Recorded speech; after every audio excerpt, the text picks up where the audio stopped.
Hey all, welcome to another edition of the R&B Deep Dive. We are live more or less every Thursday when we can do it now. I'm joined, of course, by VJ Jode and Paul Soul Guru Clifford. Guys, how you doing? Very good. Great to have you on board again this evening. Paul, it was your idea, this. So what are we doing tonight?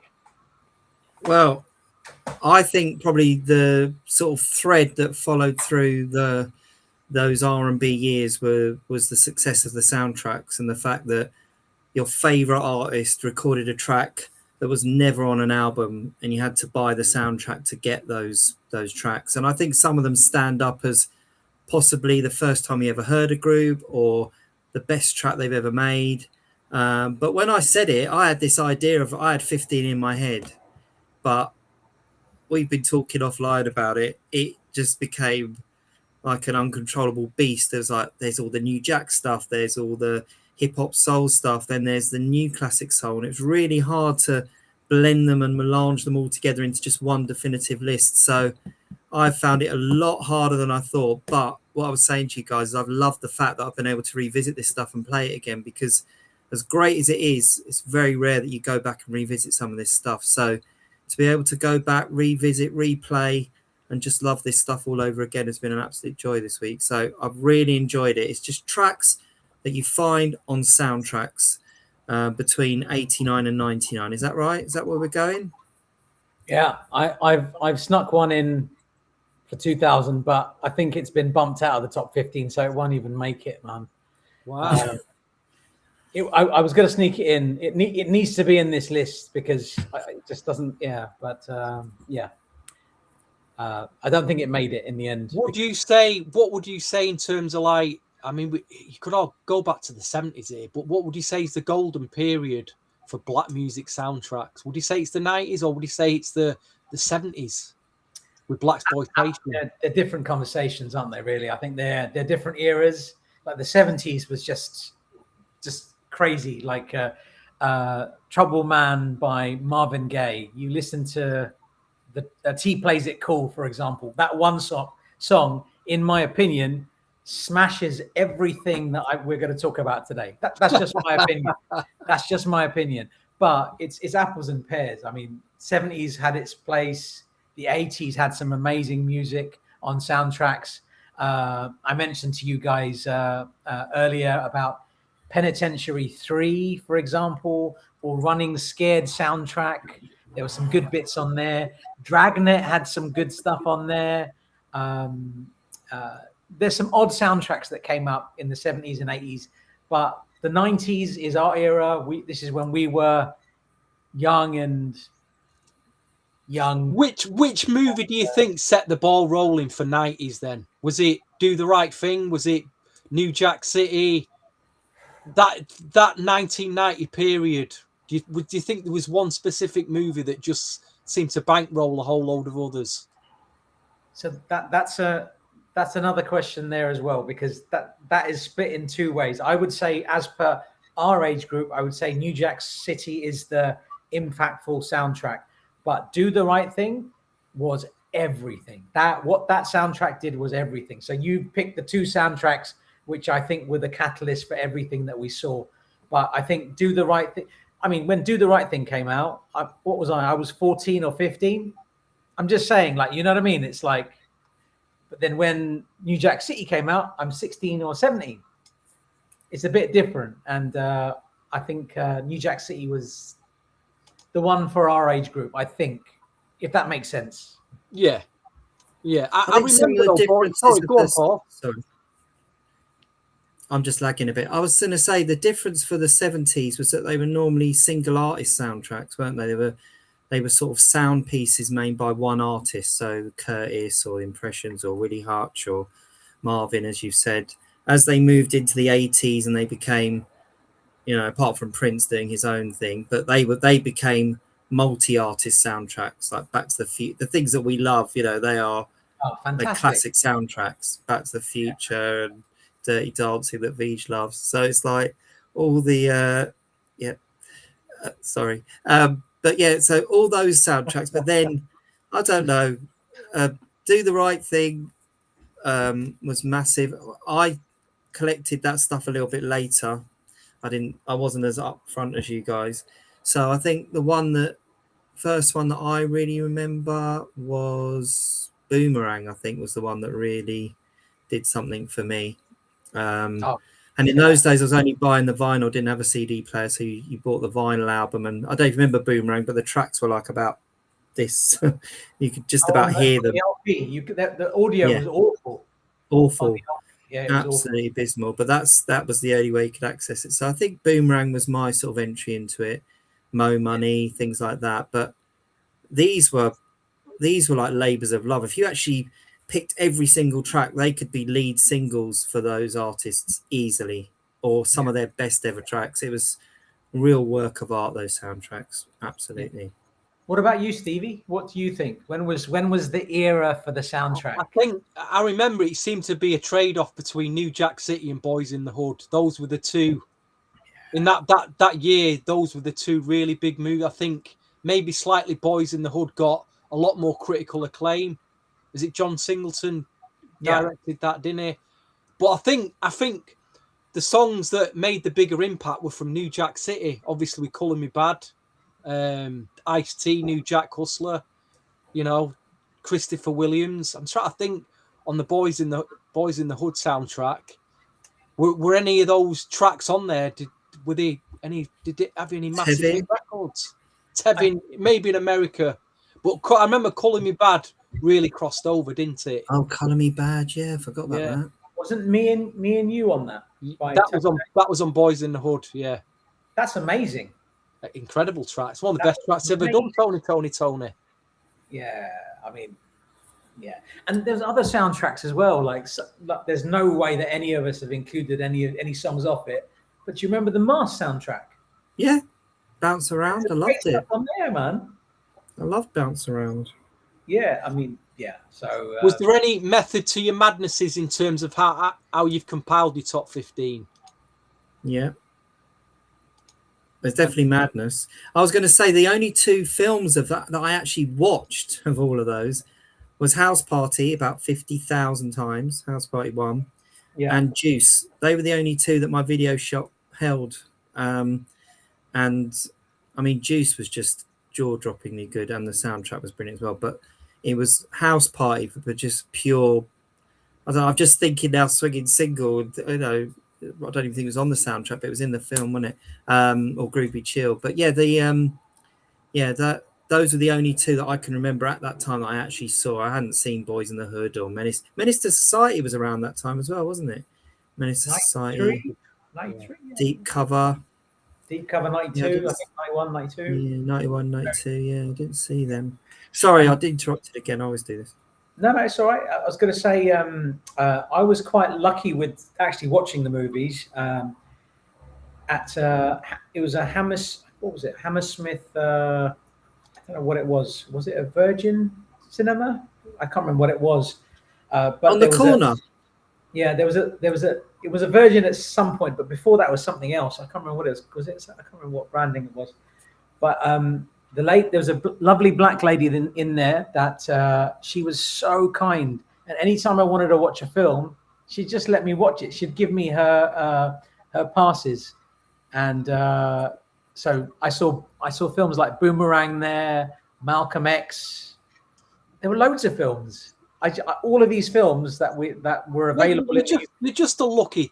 Luck follows you everywhere, VJ. No, she was a sweet lady. I started talking to her and like, I hope she's all right somewhere, because she was like Tell them what happened the other night when you went out to the jazz cafe. You bumped into. Luck follows you everywhere. Yeah, no, that. Was he in the jazz cafe or was it outside, just wandering the streets? I was at Ronnie Scott's, and a friend of mine, my best mate, he's come over from America, so we were hanging out. We just hanging out in London, had a cup of tea, went for a drink, had a meal, hung out, and we wanted to listen to some jazz. So they've got this live jazz jam at Ronnie Scott's. So we queued up, got in, and they were off option of sitting in like in the front. So we said, yeah, let's do it. Let's pay a little extra and sit in the front. And when we sat there was nobody in the jazz cafe sitting. Sorry, in Ronnie Scott sitting in that area. So we felt really pretentious. We felt like such dicks. We're like, why did we spend extra money for this? Like, look at everybody around the corner, man. They're all in the vibe. They're in the zone. And we had to get these expensive tickets. And then 3 minutes later, Anderson .Paak and his entire entourage come in, and yeah, they're there for the whole 3 hours of the jam session. And then Crazy. Anderson .Paak, That's crazy. he even went on he even did a set. And I spoke to him. He knows a mutual friend of. We have a mutual friend in LA, and we spoke about him. And he said, "Yeah, I love that guy. I'd die for that guy." And it's like, it was sweet. It was just a sweet interaction, and I just wasn't expecting it. And yeah, Anderson .Paak, man, I got nothing. Yeah, wow, what a musician. He's a talent, that guy. Absolute talent, I think. Brilliant. Love him. And he was in the Earth, Wind and Fire film. I don't know if you've seen that film yet, but that is absolutely brilliant, that film. Wow, it's an Earth, Wind and Fire film. Yeah, made by Questlove, but you can only watch it on HBO America. I'm not in America. I was sent a stream of it. I can sort you guys out. But yeah, it's absolutely brilliant. Under the table. It's absolutely brilliant. It was, but he's in it. He has something to say. Very, very good. Very good. So who's in today, Stevie? Who we got in today? Oh, we got quite a few. We got let's go from the top. We got Jez. Big shout to Jez, DJ Watch D's from Manchester. We got Deu's with us. He's always with us, Deu. Very, very loyal. We got Benson's. That's Mark. How you doing, sir? Hey, man. DJ all day. Who else is here? We got Dwayne's with us. Yeah. Listen, if you're out there watching, drop us a comment. We'll say hi to you. We always appreciate anyone who's watching, of course. Any comments. Keep it cool, of course. Keep it respectful. That's how we like it. Guys, so let's get to the top 15. How did you go about compiling yours? What was in your head when you compiled it? With great difficulty. I think you asked whether there was any logic or madness, and I think Paul thinks just like me. He said just madness. There was no logic, madness. And I think that's how it was, because I looked at my top 15 and it was in my list. I don't know how it's happened. And I grade everything. Yeah, I grade everything. I'm very meticulous with how I go about this. And for some reason, the song that from a particular soundtrack that there's no way you two have excluded, it's not even in my top 15. But I don't think it really matters. I think it's just a discussion about great music. And I think that's what this is. And I think, I'm okay with that. But I'm. You guys are going to give me shit when you realize that I haven't included a song from that album. Oh my God, I can't believe you love it. You have to have that. You've got to cause the division, haven't you? You need this drama. I love hearing shit from you guys. It's the best, man. When I put mine together, I had a 15 that I was absolutely certain of. And then I typed soundtrack into my iTunes, and then, that's got to go in. Boom. And what was my top 15 has sunk all the way to like my bottom 45. It's crazy because this had to come in, and this had to come in, and this had to come in. And then I started to think, actually, I've got to have something from this artist. I've got to have something from this producer. I was a little bit strategic there, so that I don't actually think it's my favorite, as in the songs I listen to right now.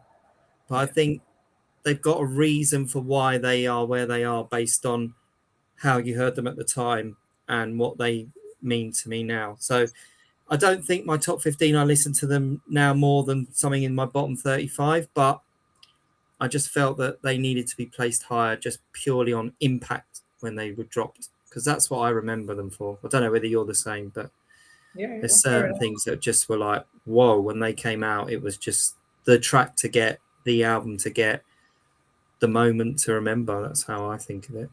What about you, Stevie? I tried not to overthink it because I didn't want to overload tons of tracks and give myself a headache. So I just went, you know what? Pick the ones you play the most. Not saying they're the best, but the ones that you keep playing and ones that you've got memories of. You know, a lot there's a lot in this chart that are club memories, to be quite honest, or memories of like just remember buying it in the shop at a certain period and playing it all the time. You know, I'm pretty happy with my list. I know there's stuff that I've left out, a lot of stuff that I've left out, but like I say, I play these a lot of my, you know, definitely my number one is just a complete feel good track. Makes me, you know, I feel on top of the world when I play it. So, and it's your list, so that's it, man. Yeah. That's it, man. And hello to No Skipping. Hello, Tanya. And Teenage Mutant Ninja Turtles. I agree. It's a decent soundtrack. It has its moments. It has its moments. It certainly has its moments. And what would you say? I mean, this could be for another podcast, but what is the greatest soundtrack of all time? Black music soundtrack. R&B, like what we're on. Just the greatest in, you know, either hip hop, soul, funk, R&B. What would you say? I mean, you know, is Superfly's got to be up there, surely. Superfly, I would have thought. Superfly, I would have said. Or Trouble Man.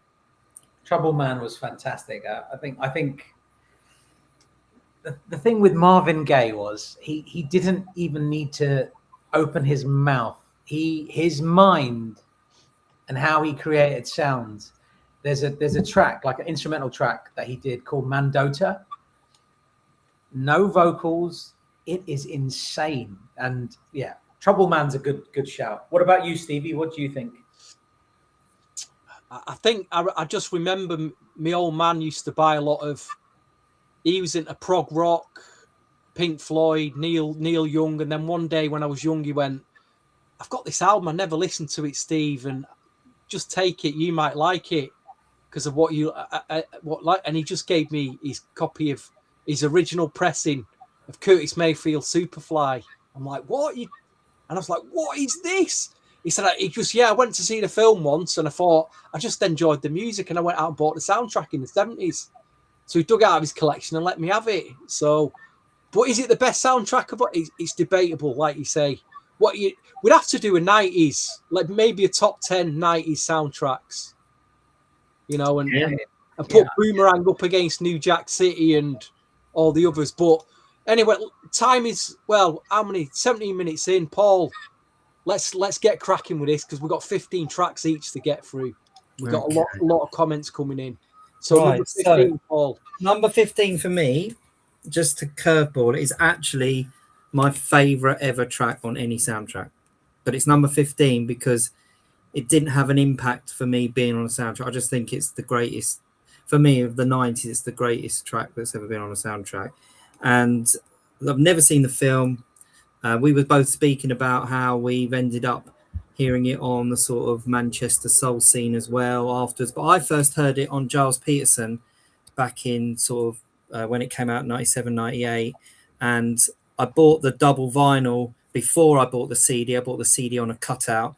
There's other great artists on it like John B, Tevin Campbell. It was a Quest project and the actual album is Steel.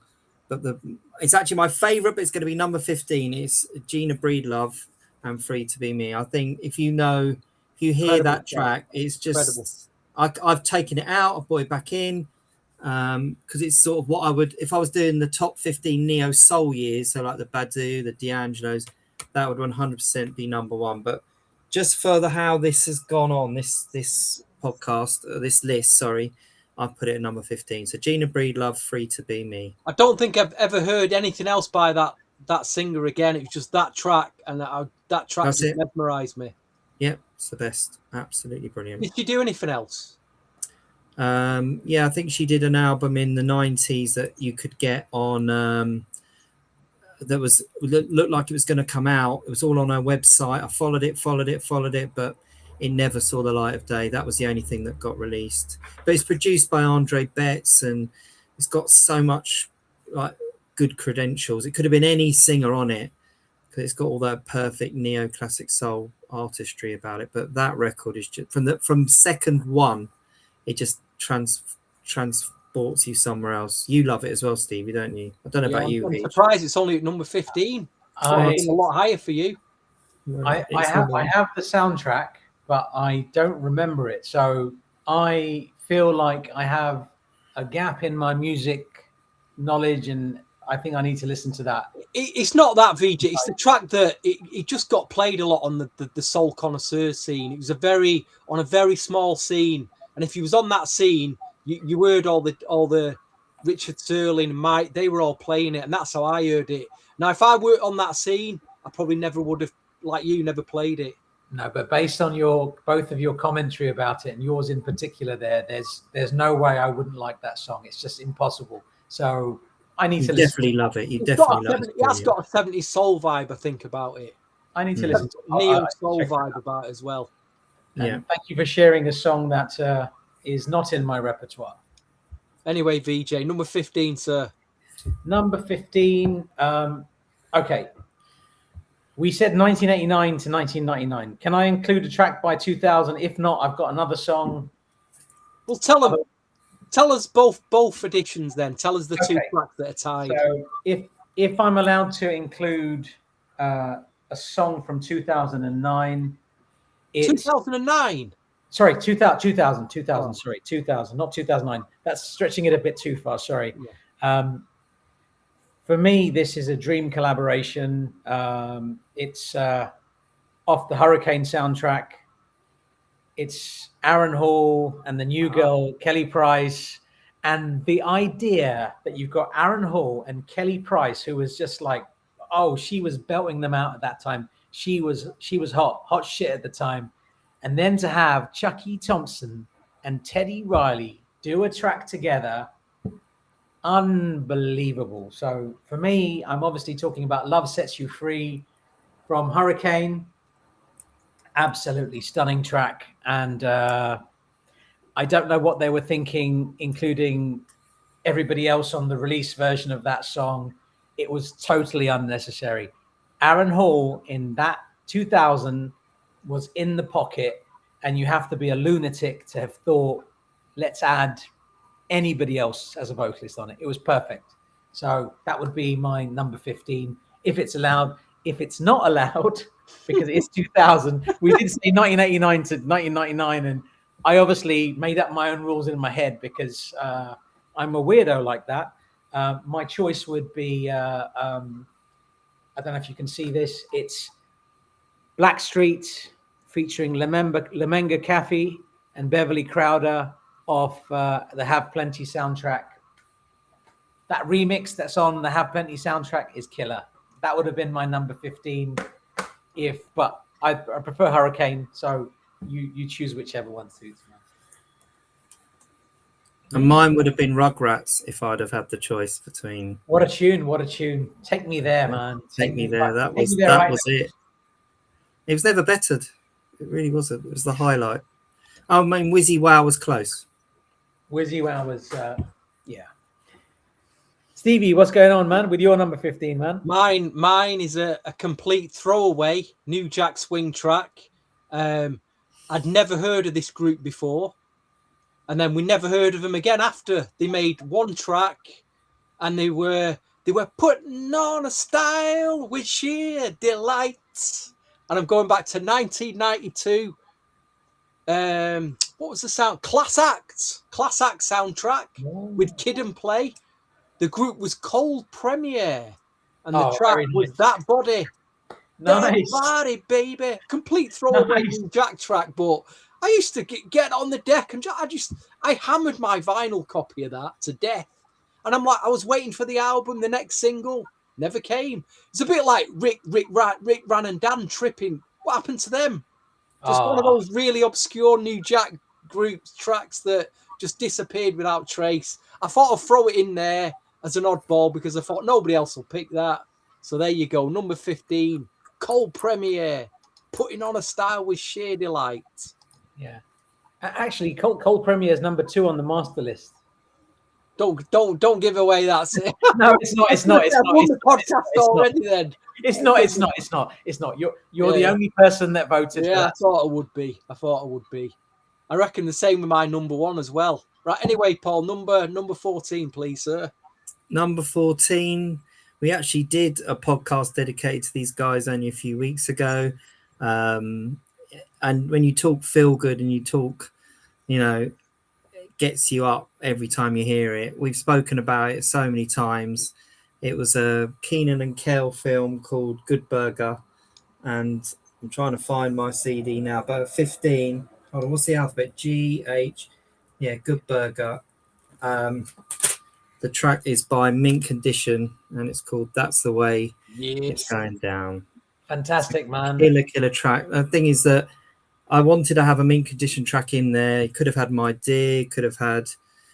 I played "Love Is for Fools" this week, and I was like, "Oh God, that is such a wonderful track as well." From I that didn't think sound, you liked that song. I didn't think you liked Love Is for Fools. I I love that song. I love "Love Is for Fools." They did one on Stockley, did one on Woo, and there were a few other little ones. Didn't they do an Isley Brothers cover as well? "Say It Again, Girl" or something. But yeah, that. But my dear, all this. I just wanted to have them in it. But this one, I know how much we love it, don't we? We all love it on this podcast, the three of us. So That's the Way It's Going Down. By Mint Condition, number 14. Very nice choice, man. It was in my list, but yeah, it's 15. It could have been songs. in or out. It could have been in or out. Yeah.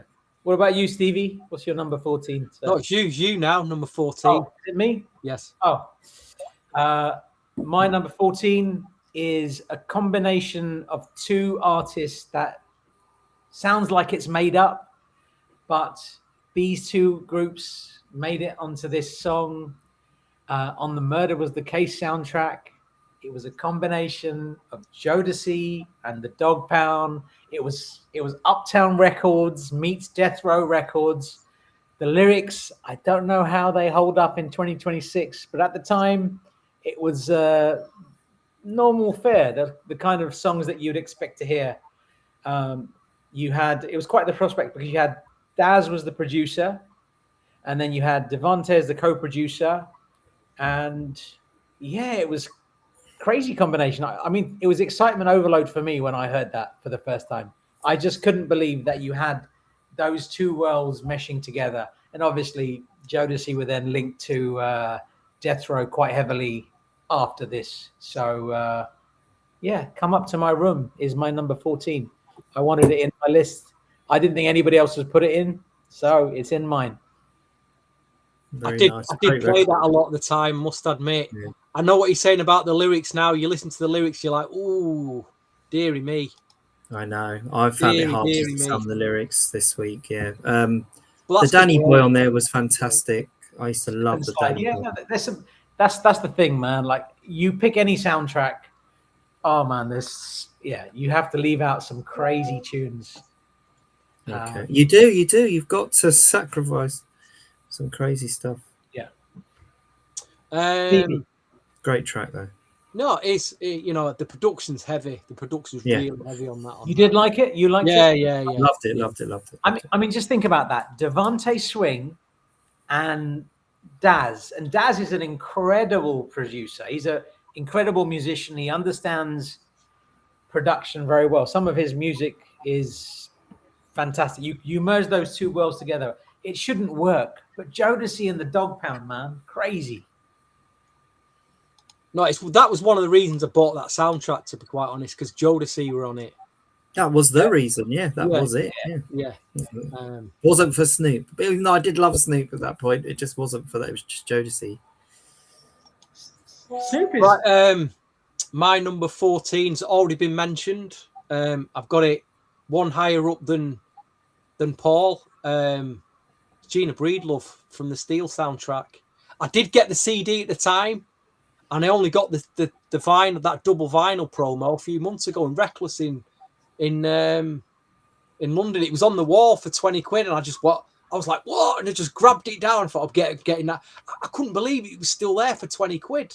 And no one had bought it. But yeah, I mean, I forgot there was some other good tracks on that soundtrack. I didn't play it a lot. I just always played that track, Gina Breedlove. Yeah. And like you say, in Manchester, it was a big connoisseurs soul play. Mike Stevens, Richard Serling, huge play for them. Jazz FM or whatever it was at the time. So it's a track that's always stuck with me, I think. Yeah. Did they put it on one of them Jazz FM Smooth FM compilations? They might have done. I don't know. I just know from speaking to Ralph at Expansions, it's impossible to license soundtrack stuff. Right. That's why I don't know if anyone mentioned it, but one of the ones that would have been in my list is Cheryl Lynn's Sweet Kind of Life. And Oof. oh, what a killer. I mean, and if you go to any Modern Soul Manchester gigs, you hear that all the time.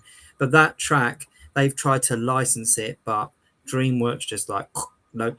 So soundtrack, you don't find soundtrack. I don't know how Master Cuts got around. It must have been that it was early 90s, but as soon as it became late 90s, 2000s, you cannot license soundtrack stuff. So yeah, that's one of the reasons why they don't come out on those comps. But yeah, that Steel one that I picked up, Ron had about 10 of them for a $5 each. They just couldn't get rid of them. Could not get rid of them, because I think 97 was like the low point of soundtracks. There was just any old soundtrack, any old film had a soundtrack, didn't it? And they were very, very, they weren't great, the tracks that were on it. So I think they were trying to get rid of some of these stuff by that time. But yeah. That reminds me, do you remember the Eddie soundtrack? Yeah. That was a great Jodeci. I found that recently on double vinyl for about £6 as a promo. I was like, I didn't even know that was on vinyl. Yeah, you got it, nice. Paul? I got this little sampler. Yeah, I did get that, but I found the actual double pack promo with the Jodeci track on it. Brilliant. That had the great Say It Again, Naneka, Mario Winans, absolute. Oh, Naneka's track is insane, man. I know. See, if we could have done like every year. I can't remember what the Jodeci track sounds like on Last Night was brilliant. Fantastic. That's a great track. After Last Night was really good. After Last Night. They were all great. They were just like Dalvin's side projects, weren't they? It was just like, go and do a little track, mate. And your comments, everybody's comments are fantastic. Gin and Juice, Sister track, fantastic. House Party soundtracks. And Kay, you're right about the Usher, I Swear track. What a tune. Yeah, there's so much Subway on there as well. Subway, yeah. Oh my God, that was a great. So it just had a stupid cover. Sometimes you just didn't want to buy some of this stuff because it just looks so rubbish. But that Kazam one, didn't it? Was it Shaq O'Neal as a genie or something ridiculous, wasn't it? Yeah, Kazam was. Yeah. I forgot the name of the soundtrack. So I was in Discogs. I was trying to find Shazam. And nice. I was going round and round in circles for ages, and then finally found. I remembered it was Kazam. I forgot the name of the soundtrack. Yeah, it's great. Number 13, Paul. Oh, 13. Okay. Well, 13. I'm going to just talk sideways a little, just for a minute on 13, because 13 was something, and I took it out, and I don't know whether you guys include it, but there was pretty much the same week. I'm trying to find them here if I can, but let me just have a look really quickly. No, pretty much the same week. These two soundtracks came out, and for me, they had two of the best Timbaland and Devante tracks ever: the Total and the SWV. So Can We and What About Us? If you were a Timbaland Missy nut, these two tracks were absolutely killer. And I was going to put one of them in just purely for 1997 breakout for Timbaland going on, because I couldn't even choose which one was the best, but to have SWV and Missy with Timbaland, and then Timbaland and Missy with Total, this one, Total one, absolutely blew my mind. So that was going to be my 13, and it came whizzing out because I don't know, I couldn't quite go with it. But my number 13, I'm just trying to find it again, sorry, because they're all alphabetical order. Number 13, this soundtrack was another one that was a bit of a joke looking soundtrack, but it was on Motown Records, and the guy in it, Robert Townsend, he made a brilliant film in the late 80s called Hollywood Shuffle. Absolutely loved it. I used to think he was hilarious. There's a scene called Sneaking In at the Movies, where he talks about all that blaxploitation film. But he made this soundtrack, made this album, and this soundtrack's actually got probably 3 or 4 that could be in it. One of them, if I was doing a Modern Soul one, would definitely be in it. There's a track by Keith Washington that's called Is It Just Too Much? I don't know if you know it, Stevie, produced by George Duke, that is absolutely up there as one of the great soul tracks of the 90s. But there was a brilliant track by Lisa Taylor called Don't Waste My Time. Ooh, yes. Very, very young Beautiful. Frank McComb before he was anything. But anyone who knows me knows I love Portrait. And Michelangelo Salisbury's production, Brett Baldwin's rap on Shanice, It's For You, has to go into my top 50. It's just the jam. And that 12 and the remixes, perfection. Love it, love it, love it. And just for pure memories, what that track was, because I got the 12 first with a little orange sticker saying featured on Meteor Man.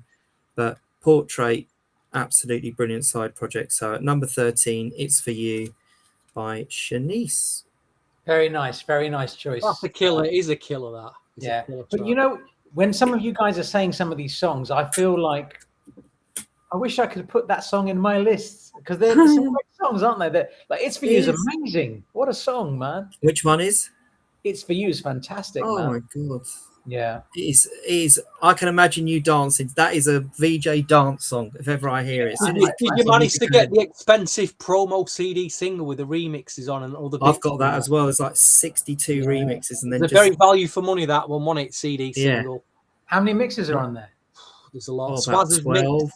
It's Wow. crazy. The Swazza mix, it's ridiculous. I remember once upon a time, I'm not name dropping, but at one point I did used to contact Michelangelo Salisbury, and he asked me if he could have any of the instrumentals, or like, so that he could do shows and have he didn't even have access to some of this stuff. It's crazy.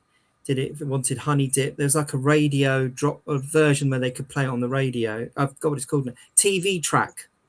So it had enough on it so that it could just sing over the top of it.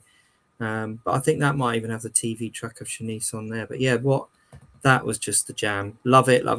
Means a lot to me, that track. So number 13, It's For You, Shanice. Fair enough. Who's up next? Weege? Stephen Moore's Disorderly soundtrack. I don't know that one. I don't know about Shiner, Benson.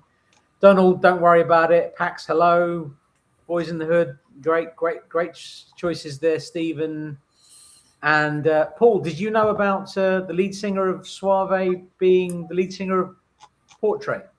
Suave, I think you mentioned it from last. I didn't know that. I think you guys mentioned it last time we were on. I was like, that's crazy. mind blowing. Yeah. Well, I'll tell you, just Benson's Mark. One day we're going to have to do a album podcast on the Suave album, because I don't think anyone will probably want to do that apart from me and Mark.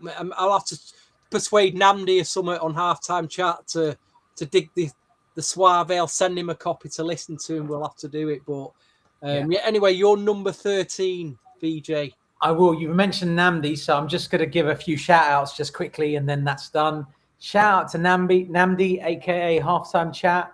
We'll see you on Sunday. We're talking about New Kids on the Block, NKOTB, Face the Music album. That's the one. So there's some good bits on there. Shout out to Andrew Knight, Mandeep, Claude, Nimsy, who's fractured a bone, and get well soon, man. Zach, Donald Cleveland, already mentioned him, and Last Exit to Brooklyn, who sent me a very, very interesting list. We need to hold on. Let's just give a big shout to Zach, actually, he does all the designs. And Zach, yes, of course. The thumbnail designs and all the promos you might see on social media. He's the guy behind doing all that for us on the quiet. And Zach's list that he sent me and Stevie last night. Oh my God, what a list! This boy goes deep, man. Like, oh my God, his selections were insane. Stevie, you were in Noddyland when he sent that, right? You were sleeping away. No, all good. My number 13 is from the Mo Money soundtrack. I gravitate heavily towards Mint Condition, My Dear, Johnny Gill, Let's Just Run Away. Those songs mean a lot to me. The original version of the Best Things in Life Are Free has grown on me so much in recent years. But this song, I didn't listen to it so much back in the day. But since we did the podcast on the Halftime Chat with me and Stevie did with Namdi and Andrew a few weeks back, Karen Wheeler's I Adore You is just, this song.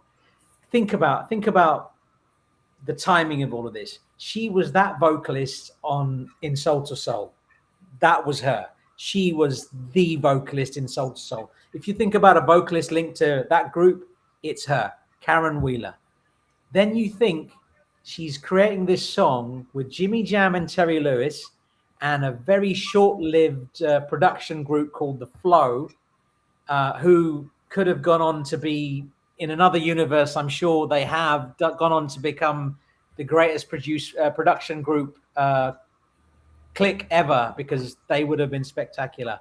I Adore You is an absolute killer, and I listened to this more than probably any song on this list in recent months. And remixes aside, everything else aside, just the original mix, it is just next level. It has 2 samples. It has the Soul to Soul Back to Life a cappella from 89. It also has Sybil's Don't Make Me Over from 89 as well. Yeah, I had to have a song from Mo Money. Karen Wheeler's the one today. So I'm really surprised you picked that. It's a fantastic. It's a great. So good, man. Off that soundtrack, it was that and one other track, and I was like, which one can I pick? And I so wanted to pick that, and I didn't, and I feel bad for not picking that now because but the thing is, like, I haven't listened to this song as much as some of the other songs that I'm going to talk about over the years, but in the last 6 months or so, that's my go-to song, and it fills me up completely. I feel so good. And that vocal performance is perfect. You cannot change anything about Karen's vocals. Jimmy Jam and Terry Lewis, and then you got the rest of the flow, which is Prof T and Lance Alexander from Low Key. I'm done, man. End the podcast now, man. I'm happy. There is a Flow album I've read. There is a Flow album. Yeah, I've read that they did. Yeah. They did a instrumental project as the Flow. Can you imagine? That would be incredible. And well, the Flow mix is the one that was big in Manchester of that I Adore You, that the remix. Yeah, no, it was actually in my top 15. It went in that and it came out. That track was the only one I picked off that soundtrack. It was in it. I also used to love Ice Cream Dream as well. I used to absolutely love for just dancing to it. But I Adore You was definitely in that top 50. It's a brilliant choice, Veej. Brilliant. It's interesting you mentioned MC Light's Ice Cream Dream. That's another song I didn't listen to much back in the day, but I love that song right now. Oh, God, it's great. Ice Cream Dream is killer, man. It is just hype. Yeah. Get your Running Man right now. What you got, Stevie, at your number 13? I'm not sure anyone would have picked this. Possibly Paul. Paul may have picked this. May have picked it. I know he knows the track. But there were 2 versions of this track. The second one, I think, came out in 1992, and it was released as a single. And it was on a female R&B pop soul singer's album. But it was released 2 years earlier. Got a lot of plays by Richard Serling. It was on a soundtrack. Oh, I know what you're talking about. Yeah, it was on a soundtrack called BB's Kids, Bizarre Kids soundtrack. That again had some surprising tracks on it. Ronald Isley. There's all sorts of surprising tracks on that. Immature, but again, did this guy do anything else? He seems to do that track, blow up with his track, and then just disappear. But what a track! And it's Joey Diggs. My Love Keeps Working on You. If you've not heard that track, folks, go on YouTube it. Jodie Watley released it a couple of years later as a single. She knew it was a great song. She grabbed the song and put it out as a single. But the Joey Diggs version, oh my gosh. Is that Baby's Kids? Stunning. Yeah. Stunning. That was great. There were some great songs on that. Yeah. Baby's Kids was really good. That was a killer. Joey Diggs. But it was the Mark Kinchin remix of the Jodie Watley that was even better. But yeah, the Joey Diggs is the one. Absolutely brilliant choice. Brave choice. It's a swing track. It's bordering on swing soul, and it does have a swing beat feel to it. Yeah. Which one? But it's probably early hip hop soul, isn't it? Yeah. But anyway, that's and possibly I could be the only person who picked that. Possibly Paul might have picked. We'll see. We'll see as he goes. The night is still young. Anyway, Paul, number 12, please. Number 12. So the method of my man is that I had to have certain artists in it. I know it's wrong, but I had to have certain artists in it, and I had to think what tracks certain artists had done that were their best one. And this guy did have a lot of tracks on soundtracks. And there's probably a better one, but because it went on the album afterwards, I just thought, nah, I'm not going to do it. I'm going to go with this one. But it was released in 1998 on New Tribe, but I think it was recorded a couple of years earlier. There's a lot of people on there. There's a brilliant track on here by Something for the People called Are You Down? That's another absolutely fantastic joint. But the soundtrack is called Caught Up. And for me, it's just about Joe Thomas's one of his best. There's a bit in it where I think it's probably his best vocal performance, and it's called You Should Know Me. And when I did a Joe, like I put this apart from God's Work, this was like number 2. Now I know All the Things Your Man Will Do is absolutely mind blowing, but it came out on the album afterwards. But for me, this just sneaking out on this little soundtrack was absolute genius. So at number 12 for me is Joe, You Should Know Me. On Caught You know what's Up. great about that track as well, and a lot of the younger R&B artists are going, where's the bridges gone in R&B? If you want to hear a really good bridge, my gosh, the bridge. It's The bridge on that unbelievable. record. Yeah. Absolutely unbelievable. Yeah, brilliant. Yeah. Who produced it again, Paul? Because I'm not him. Just him. Might have been Jolene Skinner, but it was just him. No, it was Joe and Mr. Lee. Mr. Lee? Joe and Mr. Lee are co-producers on that track. I'm pretty sure. Did he put it on any of his albums, or did it just remain on that soundtrack? Just on that soundtrack. Great. It's just phenomenal track, that. Yeah, but great to see that in your list, Paul. Very, very nice. My number 13 is 12. 12, sorry. Oh, is it 12? Yeah. 12. It's this one. It's on this soundtrack, CB4. And I don't think it takes a rocket scientist to figure out which song I might have added in this list from there. But it's obviously Blackstreet's Baby Be Mine. And the feeling around this song, this soundtrack coming out, and this song coming out by this new group by Teddy, it was an interesting time because all of us that knew Guy's music when it first came out, like if you knew the first Guy album when it came out, if you knew Guy the Future, you had a very particular feeling about Teddy's sound and what he was capable of. So a lot rested on this. And it was a case of what will the new group sound like after Guy? It was a big deal. He'd just had his his mega publishing deal sorted at that point. And it was a travesty not to really hear more of the singer on this, because I think Joseph Stonestreet, who's the main vocalist on this, is arguably the best singer that Blackstreet have had. I mean, you could argue other people, and they're all worthy to be included in the conversation. We won't go into the other names, but Joseph Stonestreet is a killer vocalist. And as much as I like this song, I didn't think it was quite as good as Guy's sound. But then the more I listened to it, I thought, no, this is the new sound. This is where we're going. Teddy's going with his production, and it grew on me a lot. And Baby Be Mine, that LP version of CB4, it's spectacular. And I was so in my head about Guy at the time, and I couldn't move beyond that. But when I got into the groove, Baby Be Mine is killer. That's my number 12. And this was the beginning of, and what we knew was a very exciting time for Teddy Riley and his new group. And it would be absolutely remiss of me not to include this in my top 15. My number 12 is CB4's Blackstreet, Baby Be Mine.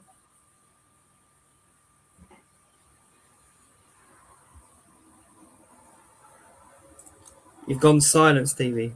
Yeah, it doesn't surprise me that's in your chart. I thought that would definitely make your chart. Definitely make your chart. Yeah, brilliant.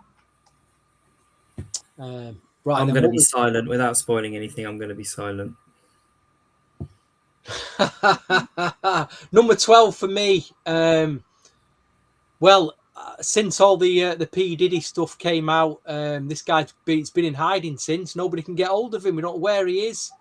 I think they tried to issue him some papers to go to court, and they can't seem to get him in court. I think one of the last time we saw him, he's on a Vlad TV car crash interview. I think you know where I'm going with this, guys. But people argue R. Kelly stole his style from this fella. But I'm talking about Aaron Hall, and I'm going back to now. Do I pick the Aaron Hall track or do I pick the Tammy Lucas track from the Juice Out? That was the dilemma, and I just thought I probably played the Tammy Lucas track far more, but I've overkilled it by playing it too many times. But yet the Aaron Hall still sounds, despite the lyrics, despite the dodgy lyric, it still sounds great today. That lyrics, oh my God, the rape But song. it still sounds great today. It sounds great in a club now. That still sounds great in a club. Always did sound good in a club. Aaron Hall, Don't Be Afraid from the Juice soundtrack is my number 12. Fantastic. Don't be afraid.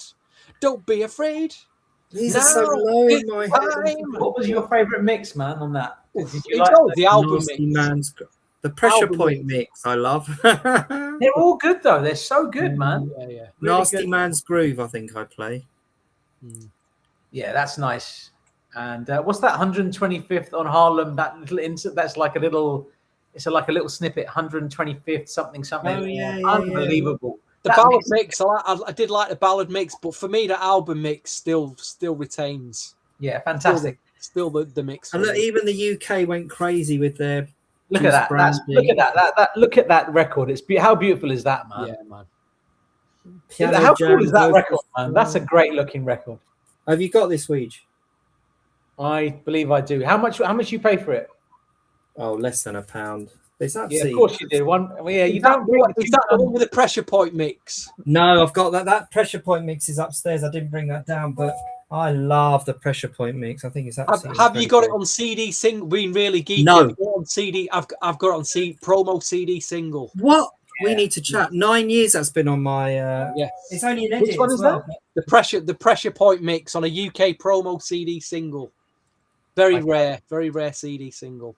Yeah, Nice. UK promo. There was a few in those days that just, yeah, they're that's one of my most wanted. About 9-10 years on my watch list. Brilliant. Love it. Wow.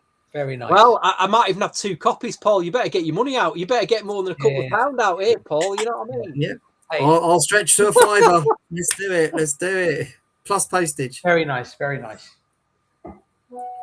Anyway, Great choice, Stevie. I'm glad you chose that song because I had a feeling a lot of people would choose Is It Good the other to You? one. The other one. And it's amazing. Is It Good to You is fantastic, but Don't Be Afraid.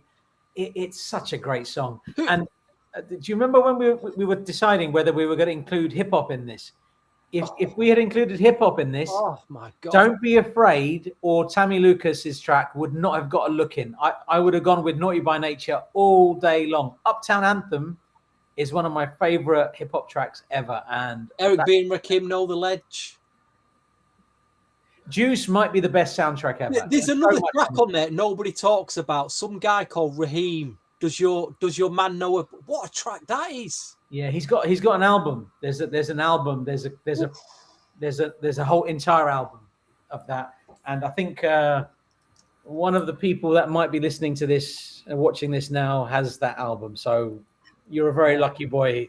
That Raheem album. It's on Soul Records. It's like, oh man, it's so good. Yeah.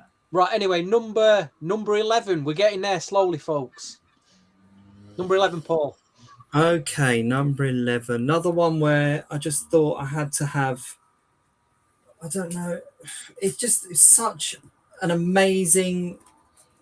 When this track came out, he was a member of an absolute supergroup, and we absolutely loved him in that group. But for him to strike out and to record a solo track, and then for it to be remixed by Dallas Austin, I mean, it just had so much goodness about it. And it's just, if we're talking about the nastiness of the lyrics, this was so clean. The lyrics was just so lovely. And it was just just a gorgeous record. Now, this soundtrack has my favourite, even better than Gina Breedlove for me.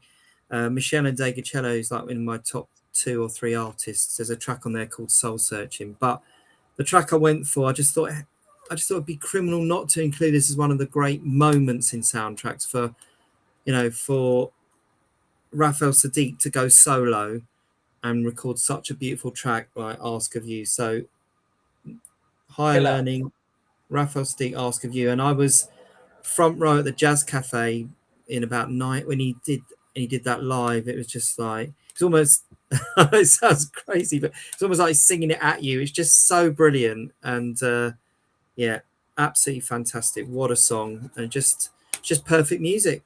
What else was on that? There's only 2 tracks that play off that Raphael Sadiq and that Michelle track. Yeah, there's a Jeanne on it that's not bad.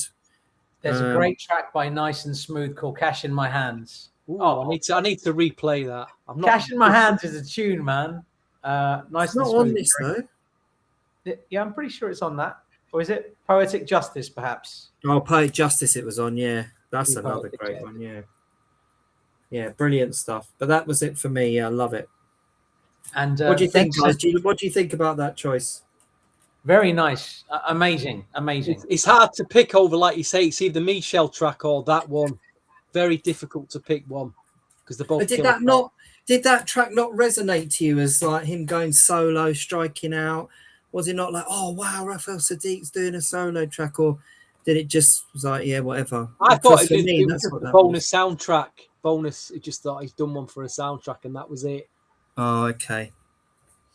Had a bit more for me than that.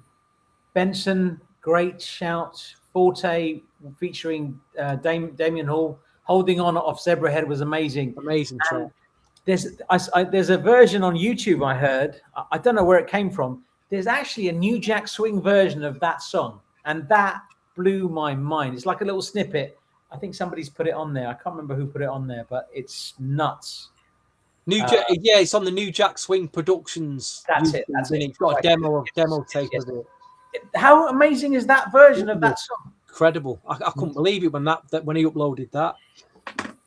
What else on that as well? Was there Nas on there as well? Nas Half Time. Yeah. Of course. Zebrahead's an incredible soundtrack, and I forgot about it completely. Like, people are mentioning soundtracks, and I haven't even included it in my thought process, which is crazy. There's going to be a lot of that, I guess, today.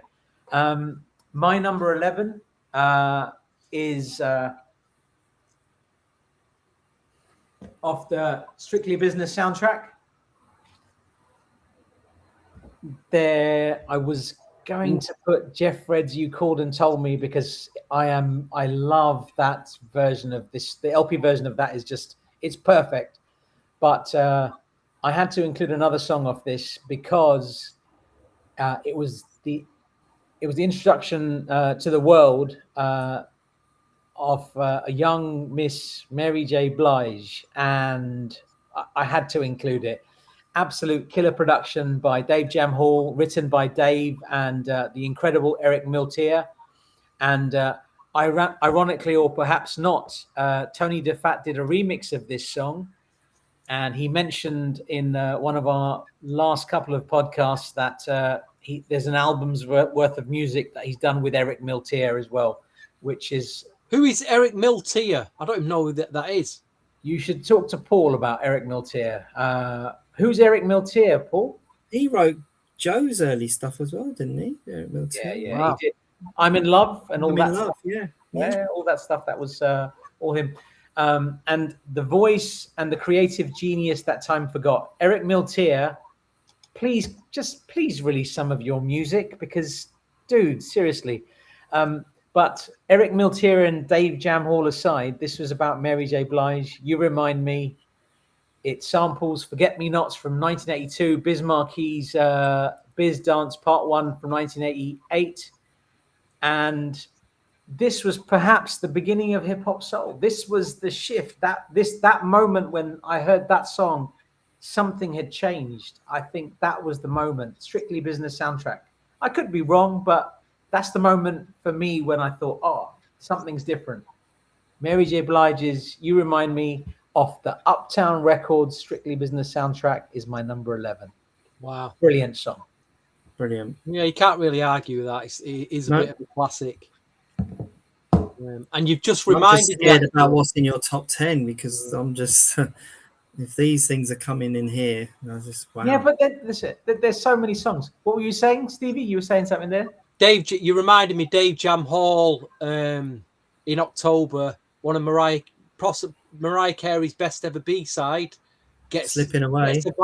gets a vinyl release, guys. It's going What, to be on Slipping Away? vinyl. No, Slipping Away by itself as a single. Not as a single. It'll be on a triple vinyl anniversary pack. Yeah. It's going to be expensive, that, isn't it? It's going to be £100 of that, isn't it?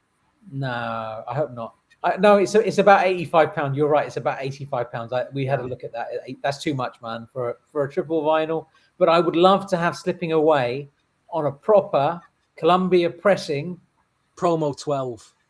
Just to play it on record, man. Slipping Away is insane. Well, you've got your chance in October if you can be bothered spending whatever Sony decide to.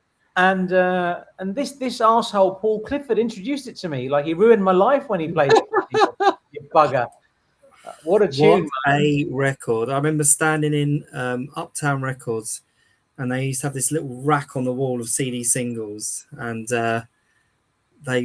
I think Jigs had played it, and I was in there looking for it, and they were like, "Oh, we've got one left." I think it's still got the price sticker on as well, but it's her best moment. It's arguably his best moment, and every time I put it on now, those opening notes, that's it. I'm gone. Brilliant. I've got it on vinyl on a Wild Groove bootleg, like Blue Label bootleg. So I think I'll stick with that. I'm quite happy with that. You've got it on vinyl. That's good. But I was going to say one more thing about that Mary J. Blige You Remind Me song. Dave Jam Hall production, if that was the beginning of hip-hop soul, if it was, yeah, we can have a discussion about that maybe another time. Maybe today, whenever, man. But Dave Jam Hall deserves more recognition for his contribution to that, if that's the case, because You Remind Me, it was something else, man. Everything changed. Everything changed when that song came out. Mm-hmm. Yeah. So it was between that and You Called and Told Me, and You Called and Told Me, as you two know, and I listened to You Called and Told Me to death. That LP version's killer. So honorable mention to that, which was very close to being in here, but yeah, Mary J on this particular list. What about you, Stevie? We're at number 11, and I've gone for Gene Griffin production. Gene Griffin production. Now, whether he produced it or not, we'll never know. But it's got to be from one of the House Party soundtracks, hasn't it? And it's got to be, one of the classic New Jack Swing tracks from that group today, from the first House Party soundtrack. Why Are You Getting Funky on Me? And right. I don't know if I've probably told this story before, and I'll tell it again for Mark Benson's because he knows this record shop, Expansion Records in Manchester at the time. First time I ever walked in there, Dean Johnson, who sadly passed away, who never treated me very well in there, to be quite honest. And he didn't treat anyone very well. Like him. But I've never forgotten this. Never ever forgot. First time I ever went in, I was thought this is the shop that's going to have this Today record. It's got to have it. First time ever in a black music import store, on the train all the way to the big city for the first time. Dean, hiya sir, have you got Today? Why Are You Getting Funky on Me? And he went, nah, not got that one. I'm like, all right. Do you like this? Do you like this swing beat sound? Nah, it's not. I don't really like. I was like, I wanted to cry. And that day, I never got that record. I came out of there with Bobby Brown, My Prerogative on an import 12. I think I got the Zan album, but I ended up getting the train all the way back to Bury, went in my local Vibes Records, going through the new 12-inch section, and look, for £1.99 in that white Motown promo UK was Today with 5 mixes on. Why Are You Getting Funky on Me for £1.99? Brilliant. Yes. So yeah, anyway, that's my number. Can't really argue with that. It's just a classic, isn't it, really? Killer. It's killer. It's brilliant. I can actually visualize the scene in the film when they do that. Yeah. when he actually does that little bit. I think he says, "I'm the B, the I, the G," or something like that at the start, and then it's and then they do the dance on that. Oh, I just love that. Brilliant. Benson's, who's watching tonight, tells me he got a lot of stuff out of expansion. Did they ever send you Mark, did they ever send you that record? Because he told me you got a lot. They used to send you stuff in the post back then. Wonder if he got the only copy. Probably did. It's interesting you mentioned House Party there with that, because I think, Paul, and you mentioned that House Party was one of the only films that you saw in the cinema a lot, right? No, not the cinema, on video. Just the only thing I got to see. It, right? Mm-hmm. And 100 times. There's two films that I think me and you are definitely connected with. I think two films that have impacted me the most. I would say House Party and Back to the Future. They're the two films, and maybe Star Wars and Star Wars.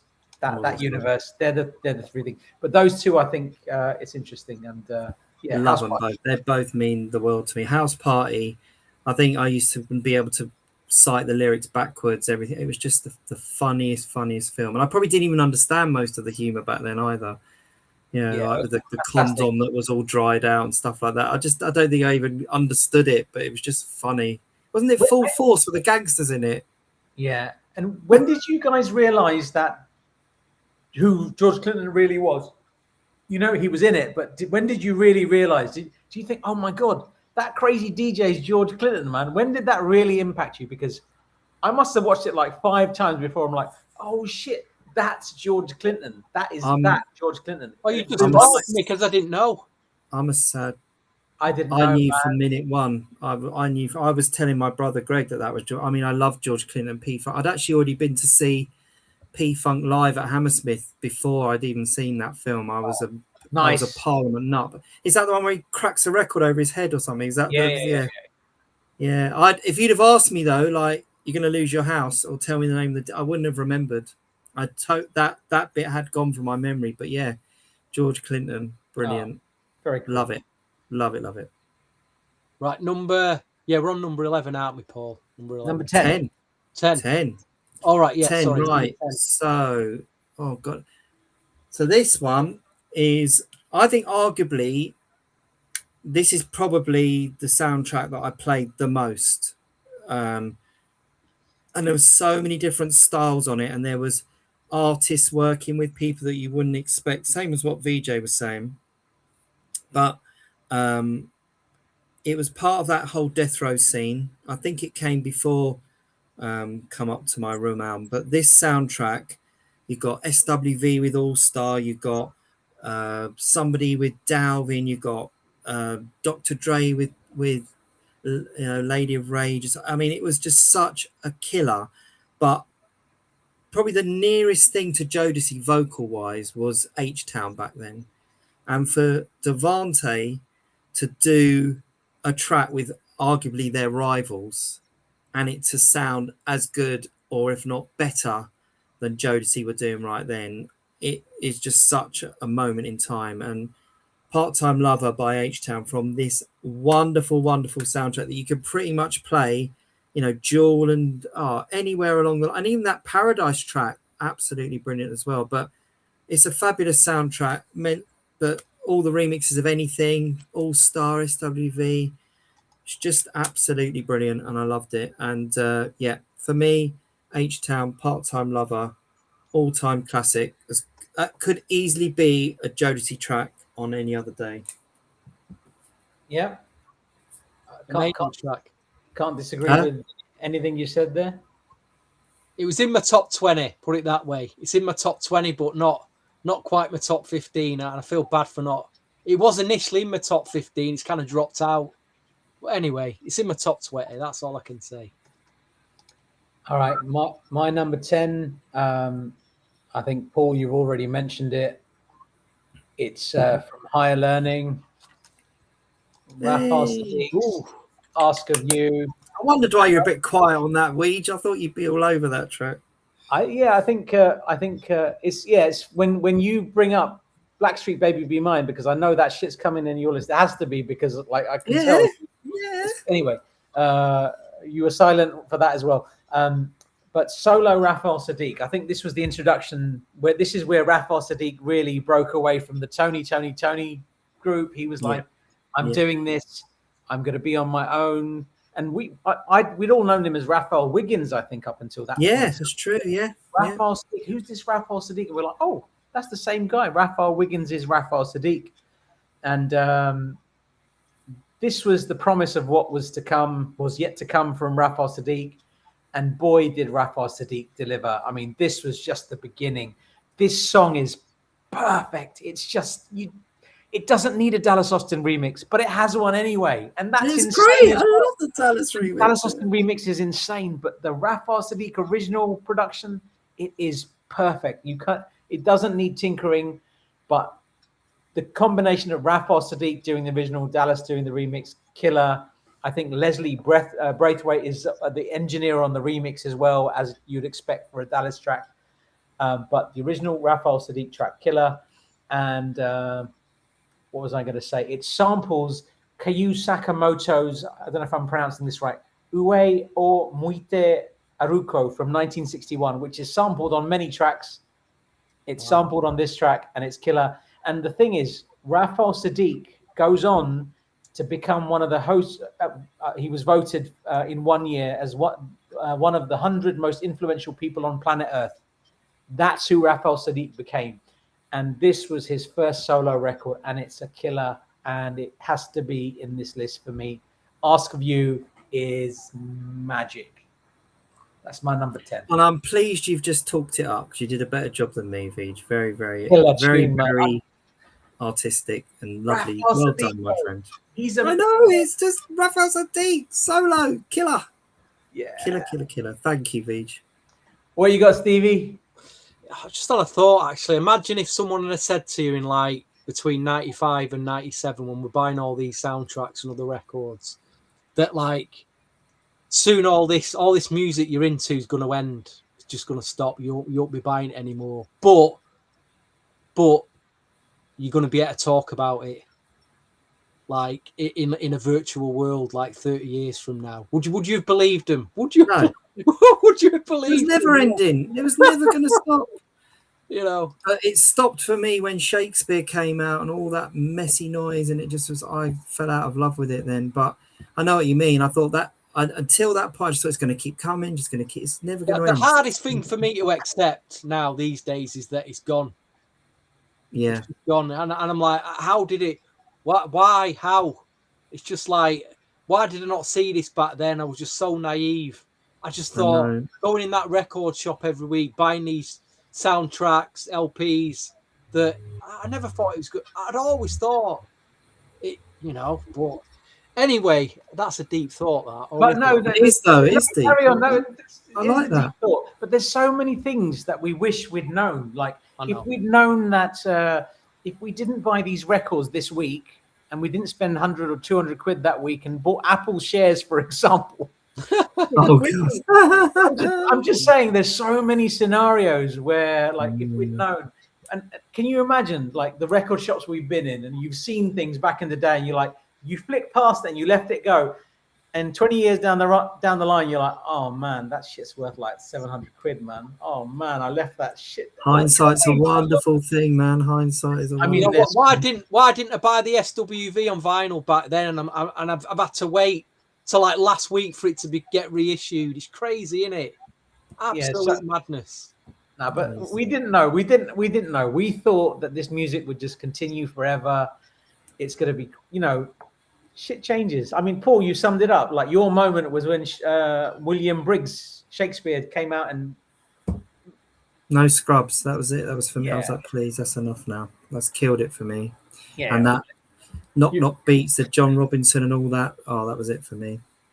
Anyway, what upsets me is that you see Teddy Riley do these little films where he gets on those keyboards and he gets his MPC and he just knocks out a track in a 30s and it just sounds as good as it did back then. And you're thinking, why did you stop making that stuff when you could still do it? But then that's what artists do. They love to explore and but then he was a creative spark at one point. Like he was he could still do it now. Everything, like so many sounds. And then he became an imitator. And I no disrespect to him. I'm just saying that he was the spark. And then when that spark left, he was copying other people's sounds. And when that happens, things change. I get it. It's a shame, but he's still got it in him. Like as you said, we've all seen the clips. There's some amazing clips. Oh God, unbelievable. Yeah. Anyway, who's next? Where we at? Right, we're at number 10. And for anybody watching this evening, please smash the like button. Really helps push the podcast on the algorithm, pushes us up there. Might get us a few more viewers, who knows? But it's worth a punt. Anyway, on this record, it's got 2 jazz bass guitarists on it. It's a jazzy soul track. I remembered it yesterday, and I thought, I just remember playing this over and over again, and it's just like one of my all-time favourites, and it needs to be in my top 15. Again, Paul may have this track on. If not, I'm probably the only person who selected this. Going to the Love Jones soundtrack, 2 bass jazz guitarists, 1 female singer. I'm talking about Marcus Miller and Michelle Endicho cello. Hope I'm not murdering a name, but I'm talking about the track Rush Over. Oh my gosh. That's a great choice, man. And I will also shout the first ever Hacienda DJ in Manchester was a guy called Ewan Clark. And he's so coy about it. He doesn't even want to talk about it these days. But he eventually went on Sunset Radio and he's on Legacy now. And he does like a rare groove jazz shot and he still plays that track to this day. And I tune in on a Tuesday night or a Wednesday. I'd hear him play that and I just love that track. I just absolutely love that track. What a combo though, man. Marcus Miller and Michelle that's just, do you know what I mean? It sounds made up. It's one of those ones, right? Just an immense, incredible track. It's crazy. But she's done some unbelievable collaborations. There's a track on Higher Learning. Oh, that could have gone in. Higher Learning. That's my favorite ever one. That's full stop favorite ever one. But there's a track she did on the Red Hot and Dance. It's not a soundtrack, but it was a compilation, and she had Herbie Hancock on it, and it's called Nocturnal Sunshine, I think it's called. Not heard that one. Oh, unbelievable with Herbie Hancock on it, and wow, she's still making records now. The way you pronounce her name is Endegayo Cello, Michelle Endegayo Cello. She's got a new album coming out, actually, hasn't she? Cover versions. But for her first 3, I would say if you had to give me a desert, her first 4 albums, I could take them and nothing else. Honestly, I'd have said the first 2. I'd have said the first 2, but fair enough. Right up until the Layla Hathaway stuff as well. I mean, she's just the best. I love the moody one, the third one, Bitter. It's not a soul album. It's just to slit your wrist down. But I struggle with that. I really struggle with that album. Love it, love it, love it. Anyway, but if you were to pick if we did a Soul Power remixes. Where would the Michelle track go? Where would it be? I'm just saying. For me, I think that'd be number 1. That would be number. Stage that remix is just. But her voice was just so killer. Unique. There was nobody else that could just drip over a record like that, and her bass playing and she's the best. Honestly, God, and I went to see her live. It was my worst ever live experience at the Jazz Cafe. Went to see her live. And it was just off the back of one of the albums. I think it was the second album. And then she came out and she said, somebody else announced that she would not be singing tonight. And she just came out and stood there and they just did this avant-garde jazz thing. And everyone booed and asked for their money back. That was the worst concert experience I ever had. And I would never go and see her again. But yeah, she's just the best. Absolute genius. So yeah, great choice. Nice one, Stevie. Very nice. I bet they were all there for that first album as well. I bet they were all there anticipating that live. That would have. Yeah, we were all there. And I argued with the lady at Can I Have My Money? But they said, well, she's turned up, she's performed. You can't demand. You can't say what you want to watch. Yeah. And Donald, I was thinking the same thing when Stevie mentioned about SWV. I was thinking that this current pressing, I bet the audio is insane. I was thinking just exactly what you've just said there. So you haven't missed anything, Stevie. You didn't get the original vinyl. It's okay. The new pressing, I bet, is nuts. I bet it's perfect. I just wanted the Even- cover. I just wanted to hold the big LP cover with a hype sticker on. Yeah, man. You know what? I'll probably never open it. That's terrible, isn't it? I'll probably play the CD, No, but no, I just wanted to hold that. No, with that you should though, bro. Like SWV, you should. I've got the promo cassette, sealed copy of the promo cassette of SWV's It's About Time, and I wouldn't open that, but the vinyl, that double vinyl, if I had a copy of that, I'd definitely crack that open. Given to me off a fresh vinyl. Come on, man, you got to play that, man. Play a bit of Black Pudding, man. You need to get that vinyl before it disappears. Grab one. I probably will. Buy 2 copies, one to store sealed and one to play. There you go. Yeah. Sure you do that, VJ. That is No, I surely- don't do anything like that. I just have one copy of everything. Okay. No, You just showed a lie. Oh, all right, what's your number 9?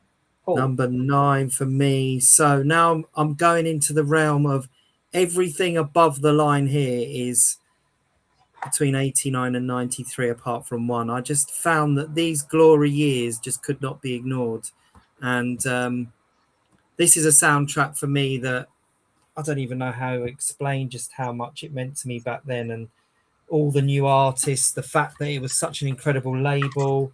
The best rapper to ever do it was actually on there as well with his first ever track. I remember going into I had a shop near me that used to just get one copy of everything, and it was in Southall in what was Liberty Market. There was a record shop in there, a guy called Dennis, and he used to just get one copy of everything.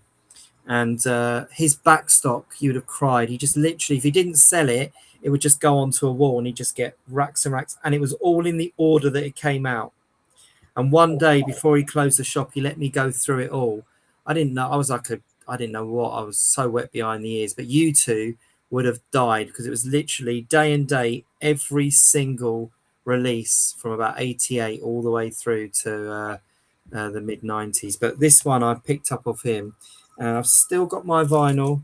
It's still got the cellophane on it. Absolutely gorgeous. But I listened to the lyrics. It is pure cringe. But to have Jodeci doing a track in between the 2 albums, I think it was, and to have Chad Elliott on it, and it had a different sound, and it just had everything else going on it. And I mean, it's hard to pass up Crystal J. Johnson that was only on the CD and not on the vinyl, because that was just an absolute killer. But for me, number 9 has to be Let's Go Through the Motions by Jodeci, because I just think a Daryl Pearson on additional production. Look at that. Andre Harrell, Puffy Coombs, James L. Jones, Butt Naked Tim Dog, Devante Swing, Chad Elliott, Daryl Pearson. It's just our life on a record sleeve. There you go. Exactly. Stunning. And great choice. And I won't waste any time because you've just picked the same. Who's the man? Let's go through them. It's exactly the same. I was just going to say it's one of those. It's a dream collaboration. You have production duties by Devante. You have Chad Elliott, and Chad Elliott deserves so much more recognition. Me and Stevie will be having Chad on the R&B deep dive at some point down the line. So that'll be interesting to get his take on things. And you got to remember, additional production was by Daryl Pearson as well. So that's something. Associate producers, you mentioned James L. Jones, Butt Naked Tim Dog.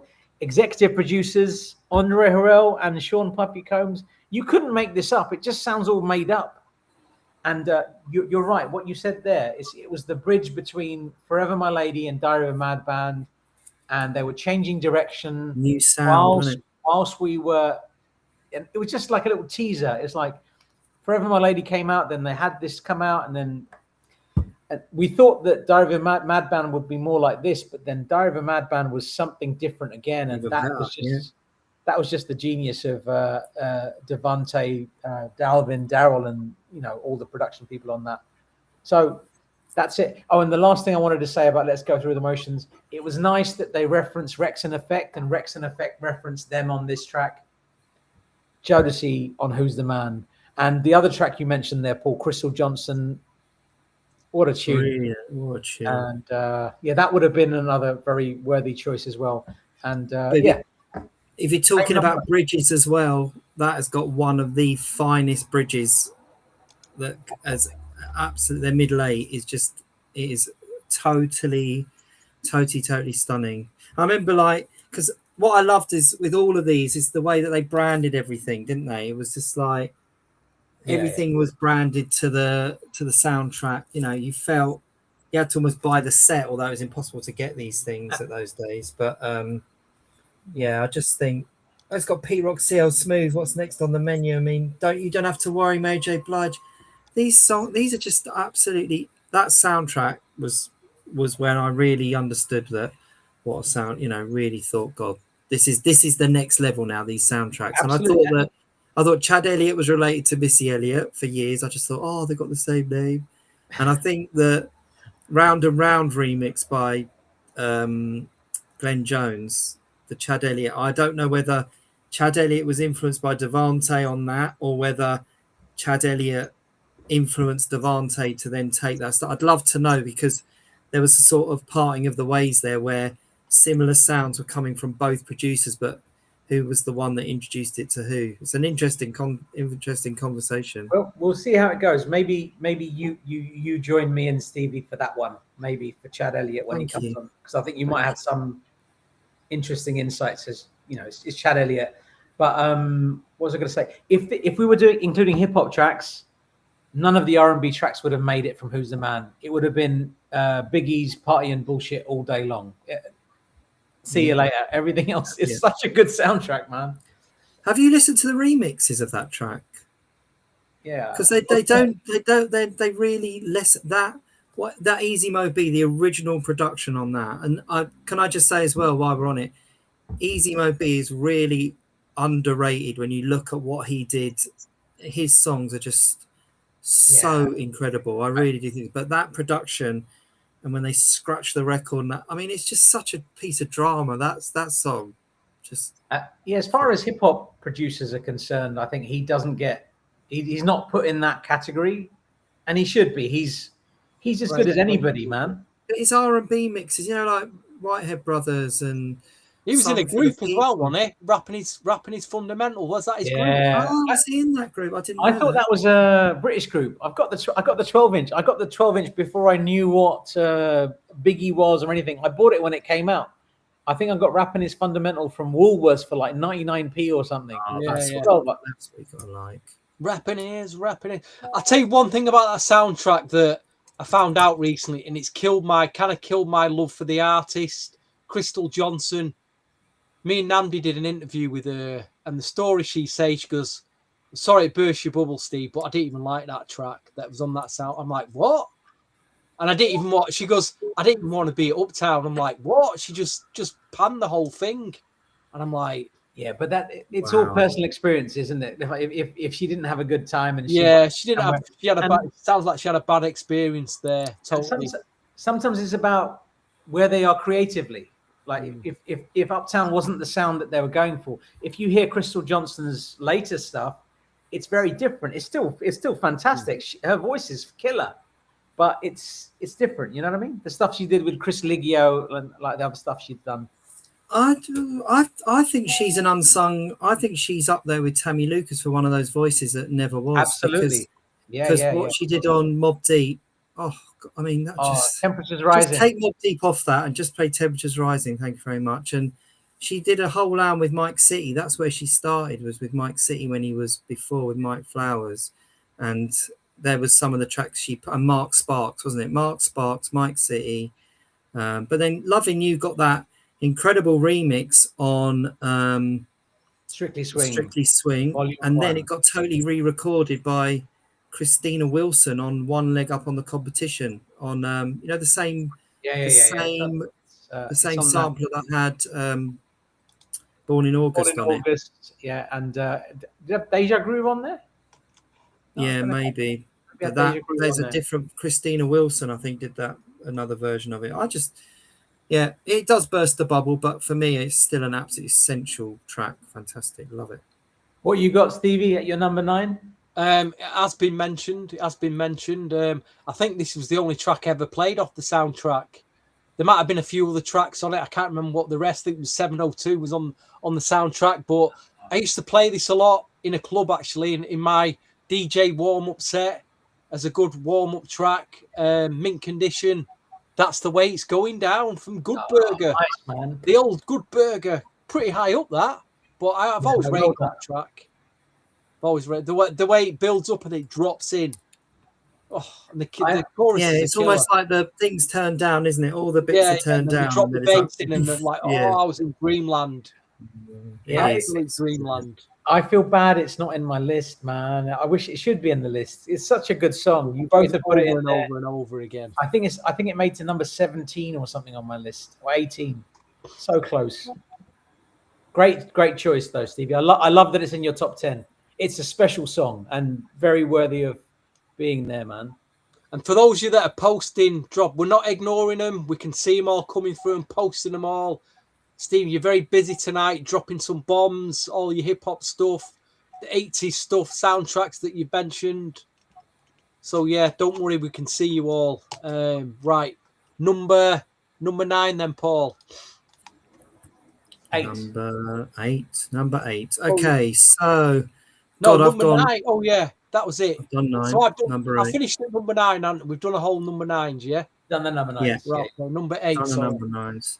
So number 8 could have been, I don't know. I think I've messed up a little bit here, but number 8 for me. Well, I'm not going to say too much about it, but it has a super rare UK only New Jack 12-inch. God knows how that even came out or why it came out. I picked my copy up in a shop in Croydon. There was a brilliant shop, I think it's called Beano's in Croydon. I travelled down to it once on the tram and I found it in there. And it's Tevin Campbell's Just Ask Me To. I think that record is just, I don't know, and that's why I was just going through that Jodeci. I went from Devante at H-Town, then Jodeci, then to where it all started with Albie Shaw and Kyle West and that. I just think Just Ask Me To, it's such a hype song, absolutely brilliant. So for me, that's my number 8. Wow, I'm surprised you put that one in. And it's lovely, lovely. Yeah. And Jodeci on backing. Yeah, everything about it is just absolutely perfect. And it was that or I'm Dreaming by Christopher Williams. It was that. Those were the two. Christopher Williams' I'm Dreaming came out and that went in. Yeah, that was just a feel that I had because I was listening to Jodeci, Let's Go Through the Motions just before that. And I thought, yeah, that's going in. Sadly, sorry. And the magic around Tevin was that he was on Quest. And to have a new talent come out on Quest, and you look at the talent that's on there. You had Albie Shaw, Carl West, Prince is on there, Quincy's doing his thing. There's a lot. Benny Medina was executive producer on there as well. They really wanted that artist to do well, Tevin to do well. And so who is this new kid? And yeah, great choice, man. I'm glad he was the vocalist on the Blockhound, wasn't he? He did Tomorrow. Yeah, fantastic. Back on the block. Yeah, brilliant. That's my 8. My number 8 is off Love and Basketball. Because it's on the soundtrack, I could have put in Guy I Like because it's on the soundtrack. Might have been years after the fact, but I wasn't going to do that. But I had to include this group. This super group has to be mentioned in this list because Lucy Pearl has no business existing because it sounds made up. Rafal Sadiq, Ali Shaheed Muhammad, and Dawn Robinson, it shouldn't exist. And Dance Tonight, I put this this in at number 8, not necessarily because it's the best song. I don't even think it's the best song on their solo album, the first album that they had, debut album. But the fact that these guys had got together.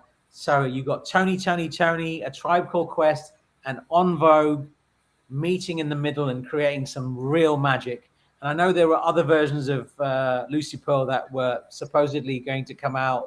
I think Q-Tip, D'Angelo, and Rafal Sadiq were going to be in a group. That would have been cool. That didn't happen. This one did. So because this is a very, very special project and just because. Dance Tonight, number 8. That's my number 8. Fantastic song. Well, I didn't see that one coming. I did not see No. that. Neither did I. Neither did I. I put it in there solely because of who that group is and the impact that they had. Because Lucy Pearl was just such an incredible project. It was just. I felt like all my Christmases had come at once when that project came out. It was just magic, wasn't it? Great Yeah. album. That's why they're I in was there. actually really underwhelmed by that project. I've got to say, I just didn't. I was really underwhelmed. It had good tracks on it, but I just thought they could have been better. But that's just. I think it was hyped to such extremities, but because it should have been so perfect. But if I was going for that if I was allowed to sneak into 2000, then Donnell Jones, I'll Go would have been top 1, top 2, because that record, Rassan Patterson, Steve Silk Hurley, Donnell Jones, Love and Basketball. I didn't even know there was anything else on that soundtrack apart from There is, Paul. I'm about to mention. Okay. The only track that I play off that soundtrack is the Chaka Khan cover version of Simply Red's Holding Back the Years. God, never played it. Never I played bet that's it. amazing. I didn't even realize there was a Shaka Khan version of that. Like, sometimes I didn't even realize. Incredible. That song just, and that song, that Simply Red song is just, haunts me, that record. Incredible record. That's brilliant. We've got all three of us have got completely different experiences. Yeah. The same CD. It's unbelievable. It is. I forgot that Lucy Pearl was even on that soundtrack. I remember the Guy track being on there, and and the Chaka Khan was the one that I played a lot from it. But you must have heard Donnell Jones up in those Manchester clubs. Oh yeah. That's a big floor filler up here. That I could still play that now, and it gets absolutely brilliant. Yeah, you're right, Benson. Like the interview that Namdi had done, fantastic interview, man, on Halftime Chat with Dawn, and a very honest and sincere interview about the reality of her life after being unceremoniously kicked out of En Vogue. Very sad story, that. Really sad story. Her track, that's another one. Set It Off. Not Set It Off. What's her track on that All-Star track on the soundtrack? Is it called Set It Off? There's a Dawn Robinson solo track on a soundtrack that's produced by All-Star. Set It Off. Yeah. Oh, FB Entertainment and presents The Good Life 2000. Oh, Set It Off. yeah. That is absolutely banging. That is a great track. What year was that? 2000. Was it 2000. 2000. What soundtrack was that on? It wasn't. It was called FB Entertainment presents The Good Life.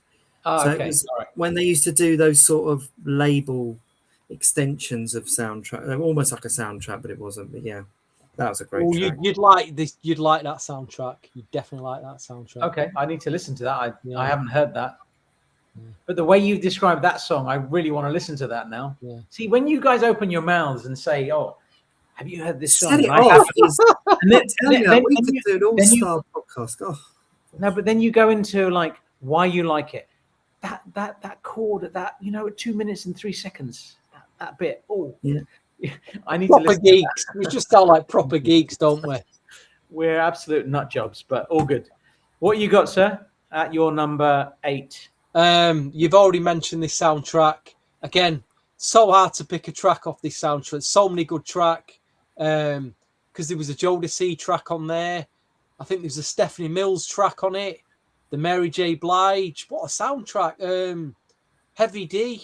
Strictly Business. But I went for Jeff Red in the end. Again, huge track. Got a lot of play in Manchester. Very nice. Remember buying the 12. Took me some years later to get them other promo 12s.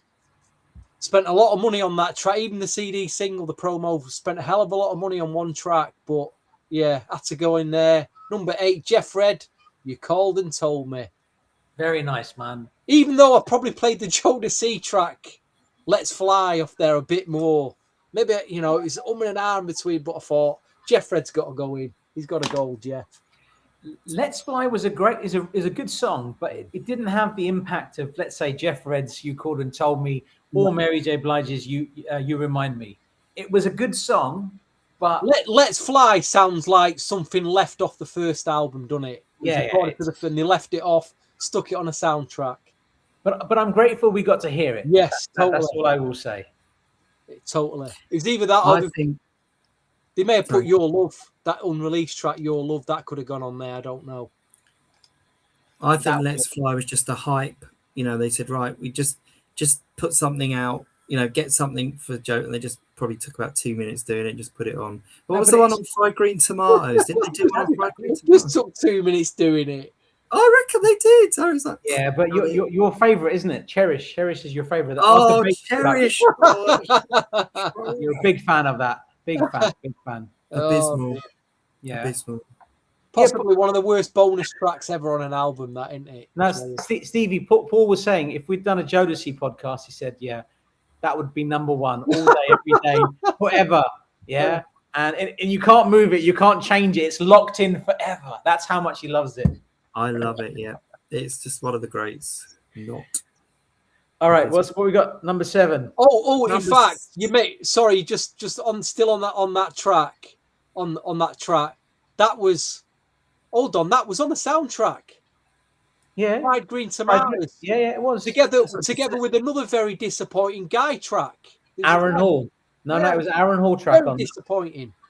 The Guy track was on. There was a Guy track on "A Land of a Thousand Dances" with produced by Teddy and Bernard Bell. That was an odd one. Yeah, it was odd. There was an Aaron Hall track on "Fried Green Tomatoes." No, it was Guy. It was definitely Guy. Was it? Yeah, I'm sure it was. I don't know. Maybe I'm mistaken. I don't know. But yeah. Well, maybe I'm mistaken. Anyway, Paul. Number 7. We're up to, I'm loving it. Number 7 is Jeff Red. You Called and Told Me. So it's a funny thing, because another thing that why me and VJ are friends was over Jeff Red, and then my friend Daniel George, he had an amazing collection because he used to work in a record shop, and he let me borrow a few 12s, and that remix, as we call it, the intro remix. Do you remember sitting in that car park in McDonald's that day, or wherever, in that pub car park, playing that track on a little you got to listen to this, VJ. So God, that's intro, and I couldn't believe it. Absolutely bananas. We've talked about it before. It's just a moment. And I thought I'd met you that day, and I thought, who is this lying banana? Yeah, that's telling me that there's an intro remix of Jeff Red. I'm like, he's chatting nonsense. And when you played it, I was like, what in the rascal is that? I know. It is just. It's just, and I just think, as I would have put the Mary J in, but I included Jeff Red because Jeff Red plus the remix just meant so much. So that's why it had to go there. Brilliant. Fair enough. All right, my number 7 is off a soundtrack in 1995. Oof. Had to be included. This guy, this group, this guy. You see, I'm saying it before anyway. When this group broke up in 1992, there was a gap in the music industry. There was just a gap. 1995, this song comes out. The excitement was palpable. Guy has a new song out. Tell Me What You Like. I remember I needed this 12 so badly, couldn't get the 12-inch at the time, and I swapped what was essentially a £20 hip-hop record at the time. It was a promo copy of Das Effects, They Want Effects, for a bootleg of Tell Me What You Like. That's how badly I needed it. Wow. I needed this. I needed to be able to listen to it at home. And the sad thing about this song was that Tell Me What You Like of New York Undercover, which is my number 7. It's a shame that the album that was promised around that time didn't come out, because Guy should be the name that we and the world talk about so much more. But I think they released 3 albums too little in the 90s. They should have had one around 92, 93, 95, 96, 97, 98, and then Guy 3 would have been Guy 7 or whatever in 99, 2000. If they'd released 3 more albums, they would have run things. They just would have. But we got Tell Me What You Like. What a song. Sherry Blair, Take a Bow. Thank you. Incredible record. That's my number 7. Yeah. And it was either that or The Best, wasn't it? From Wild Wild West. The Best wasn't bad. The version of Best wasn't bad. I mean, if I was to pick a song off that soundtrack, and I know you're taking the piss, Paul, I would pick Blackstreet's Confused. Confused was a very good song. Teddy and Rodney Jerkins. Brilliant. Yeah. I had that on a promo cassette of the Finally album. So there was a Finally little sampler, and that was on it. And it said, and then wasn't on the album. Yeah. Anyway, another good one. Also, the Mary J. Blige version of Drama. There's a version of that album. But Guy, Tell Me What You Like, New York Undercover, Killer, 1995. That was a strong soundtrack as well. Yeah. I Will Go is on there with Terry Robinson and Anthony Hamilton. I was looking at that. I thought, what a song, man. That's just snuck in there. Like, that was like on Uptown Records. Manifa as well. Manifa was on it. How big was that record at the time? It's brilliant. And there's the Herb McGruff 12 that's absolutely brilliant on Uptown that wasn't on that soundtrack. That's only on the 12. And Little Sean. No. Perignon with Biggie, the Biggie sample. I paid about 50 quid for that promo 12 with Dom Perignon. My gosh. I bet. A lot of money. Stevie, what you got at number 7? Again, it's already been mentioned, but I've got this is good though. We are kindred spirits. This is good. I've got it so higher up because I never stop playing this record. One of his best on the Caught Up soundtrack. Joe, You Should Know Me. The bridge just like I say, that vocal bit just destroys me every time. Yeah, it does every time. I like the snare, the reverse snare as well. The beat that comes in at the beginning, just awesome track, killer track. Yeah, definitely. But it's just one of it's not a popular track, really, is it? No, it just kind of snuck on there. I don't even think Caught Up was a big seller as a soundtrack. No, nothing. It was a complete flop. Yeah, absolute flop. But brilliant track. But number 7 for me. Okay. Right. So what are we up to? Number 6. Right. Number 6 was it's getting really hard now. And I thought I've got to include this vocalist and I have to include this soundtrack. So it dovetailed into so that I'd include this. But when you look at, I think this is probably the soundtrack that was probably the blueprint of how to do a soundtrack. And I don't know whether this came first or Mo Money. It was probably Mo Money. I can't remember the years. But I think the Boomerang soundtrack, track for track, and even if you include End of the Road, because as whatever it is, it's still an unbelievable song. But I mean, if I can't speak like VJ does with his absolute excitement, but in VJ speak, the mix of Aaron Hall and Charlie Wilson on a record was just absolutely damn ridiculous. Ridiculous. And he talks about, you're my mentor at the start. And there's a real loving. And it's, I'm not the biggest fan of Buster and Schiavone, but I think they did a good job on this track. But it's a hype track. I played it in the car today. Still sounds absolutely brilliant. Both of them going toe to toe, chop for chop, absolutely brilliant. So my number 6 is Aaron Hall featuring, let's get it right, featuring Charlie Wilson. Fantastic. How you could even have that, Charlie Wilson not featured, and it's going to be all right, and it certainly is. Never seen the film either, believe it or not, but there you go. It's free. It's free to watch on YouTube. That Boomerang. Never seen it. Love should have brought you home. You have to watch that Give You My Heart. Sorry, I'll keep talking, but I mean, it's ridiculous, this album. Absolutely ridiculous. Ridiculous. I love this. As I said, it's the worst pressing ever. Every track is about half a centimetre. Just about hear it. Yeah. What's that? Who? The pressing is so terrible. Every track's it's like 7 tracks aside, isn't it? You can just about hear it. That's Some of those pressings were so awful. terrible. Love it. That's my number 6. My number 6 has been mentioned already. Comes off this House Party soundtrack. Stevie, you've mentioned it. Produced by Gene Griffin. But what's interesting is the associate producers on this. That makes it very interesting. You had Zan, you had Oville Gilchrist, and Dave Way. Oville worked on Kids at Work with Teddy and Timmy. Basic Black. He was also a producer on Zan's Dancing Machine from '86. KCM. He was also involved in Kinky Fox. And this was a group I would have liked to hear more of. Kinky Fox with Johnny Kemp, Larry Robinson, and Curtis Styles. It samples Rob Bass and DJ Easy Rock, It Takes Two. The song is amazing, and it needs way more love. Stevie's already said what he said about it. Today, Why You Get Funky on Me. Big Bubs. Just this song, man. It's like, it just, when you hear it, you just,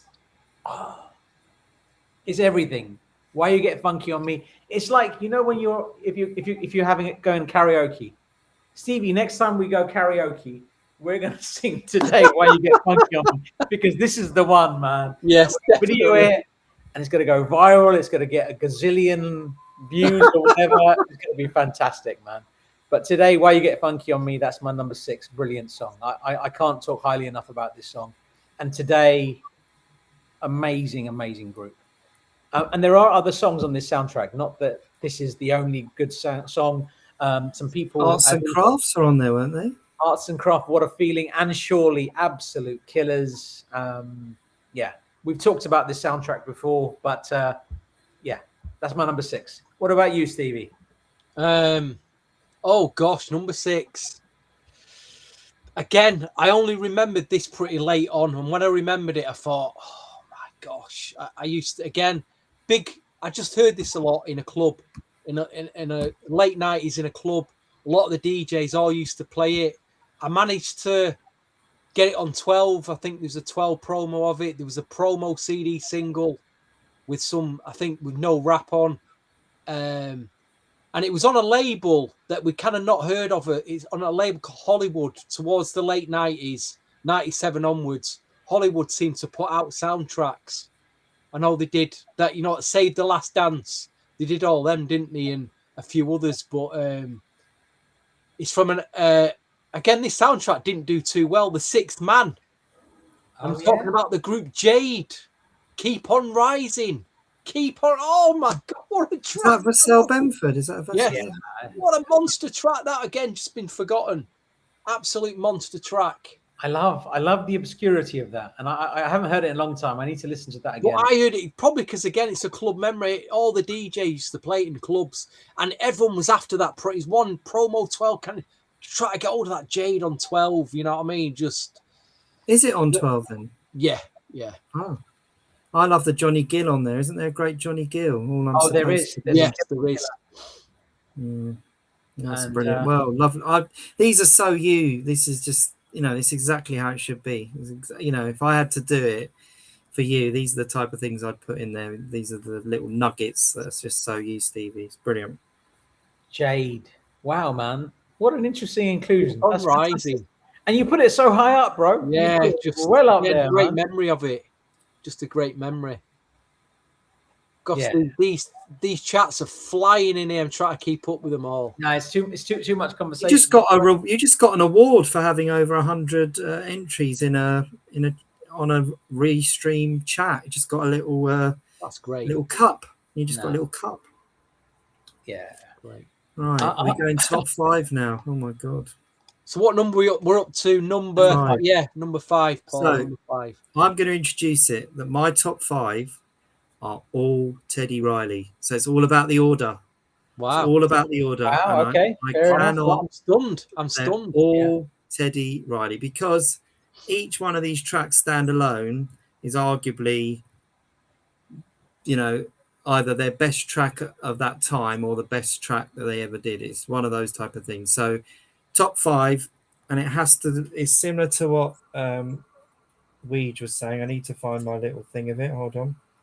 But I think the anticipation for this track was just Sorry, off sorry, the Paul. scale. Just one Yeah. thing. Donald's comment there. 3 hosts, 1 cup. That is comedy fucking gold, man. I love that, Donald. That is brilliant. We'll take it in turns to look after it. Yeah, we'll share it as Yeah. it should be. Like, and who was asking? I think DJ All Day was asking what our thoughts are on the World Cup final. That's a conversation for another day, sir. But we have, but very funny, Donald. Sorry, Paul. Carry on. Sorry for. That's all right. So I think Vij has already mentioned it, but I think the hype surrounding this track, I'm not going to say too much because Vij has covered most of it, but I think the excitement about this group reforming, the excitement about the album that they finished in, I forgot where they said it was recorded, but it was recorded somewhere that was, it's going to be absolutely off the scale. And the saddest thing, it was probably the last real release on Uptown as well. And there were so many great things on it, like Anthony Hamilton. Also, we haven't spoke about the Casey and Jojo beautiful track that was then later re-recorded by Leday. Absolute prime Carl West and Albie Shaw. But Tell Me What You Like by Guy, I think that it was just, and I played it today, and it was actually my favorite one that I played of all the tracks. It's just so good. The so good. The production quality, the way it hits in the car. I nearly crashed, that intro. I want to go down. It's just everything about it was brilliant. I didn't actually like the lyrics much again. But anyway, that track, when it came out, it was the one to have. Lindsley also did an absolutely fantastic and very, very credible remix of that as well. Killer Shout remix. out to Lindsay Campbell, because he was sailing in some pretty deep waters there trying to do the coda while Teddy was still doing it, but he did an amazing job. But Tell Me What You Like for Guy, the hype, and even for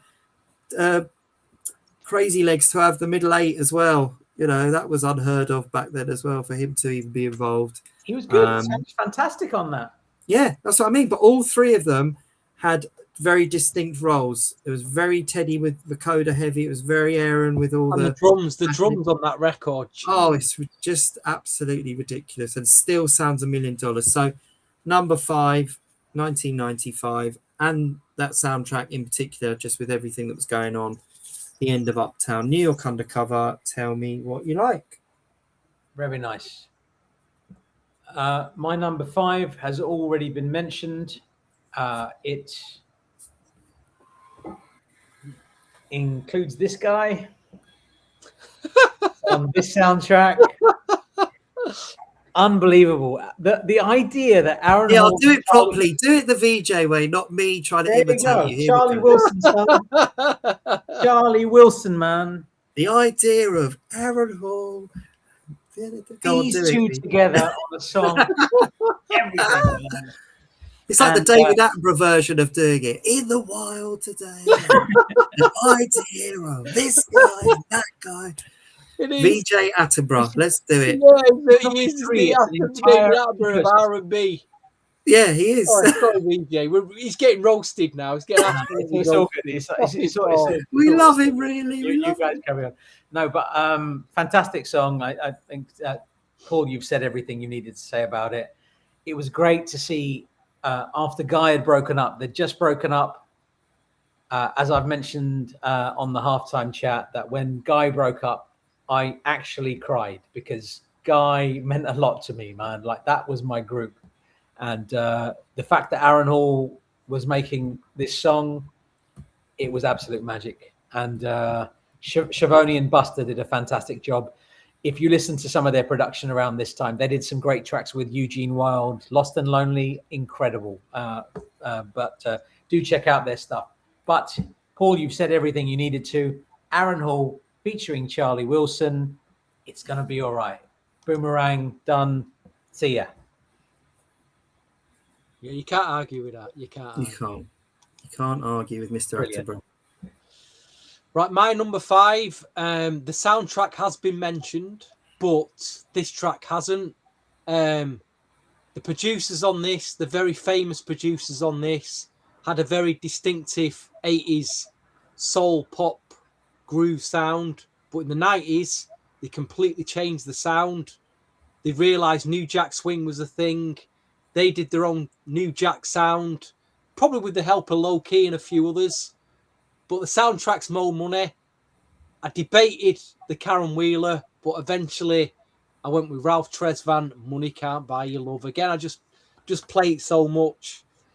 Brilliant, Incredible, absolutely brilliant. just incredible. I'm trying to debate, is that better than the Diggy Diamonds remix? I don't know, but that was a great remix from Jermaine Dupri. But I think the album mix, and I still need the 12. I need the instrumental. I really need the instrumental. And it's funny with that soundtrack, right? Mo Money. That's another song I didn't listen to so much back in the day. I am hammering that song, man. Recent months, I love it. It's so good. Why did I listen to it more in the 90s, man? What the hell, man? One of them things, isn't it? I don't know, man. It's like, it's so good. It's so good. Great choice, Stevie.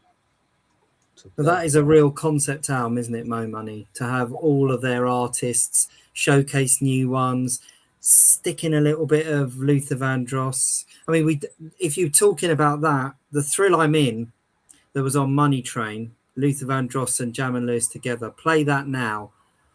If that was on Mo, it is of the quality to have been on Mo Money. What was that track doing? But yeah, we hear the CJ McIntosh mix. I don't think I've really even listened to the album version of, but I bet you it's got typical Jam and Lewis hard beats on it. I bet you if I hear it now, I bet I could hear straight away it was them all over. Jam and Lewis's production on that, and even on the Luther and Janet track, they are just hard. Like it's hard, isn't it? It's just Jimmy hard. Jam and Terry Lewis is New Jack style. They're doing their thing, man. It's killer. Yeah, absolutely, totally agree. Right.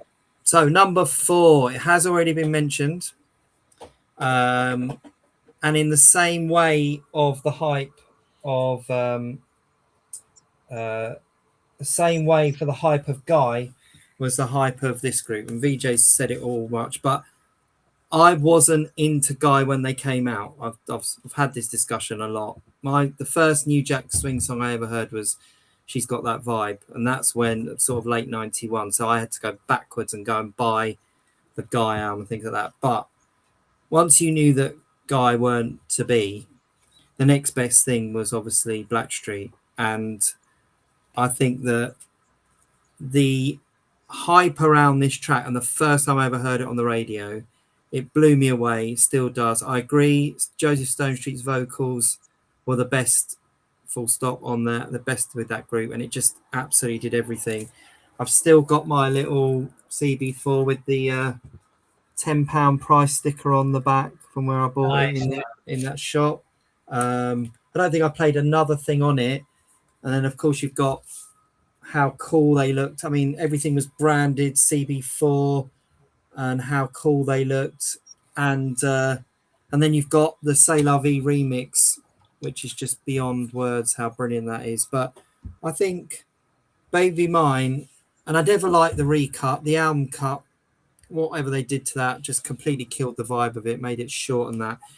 For hype's sake, and just how good this still sounds now, Baby Mine, number 4, Blackstreet, is number 4 in my top 15. Fantastic. Those remixes weren't right either, man. C'est La Vie was great. No, no, I'm talking about the 12-inch you just held up. Oh, they're terrible. I know. They're they not were really, right. they're not good. It's not the version. Movie mix, great. The LP version, the LP version is, that's the one.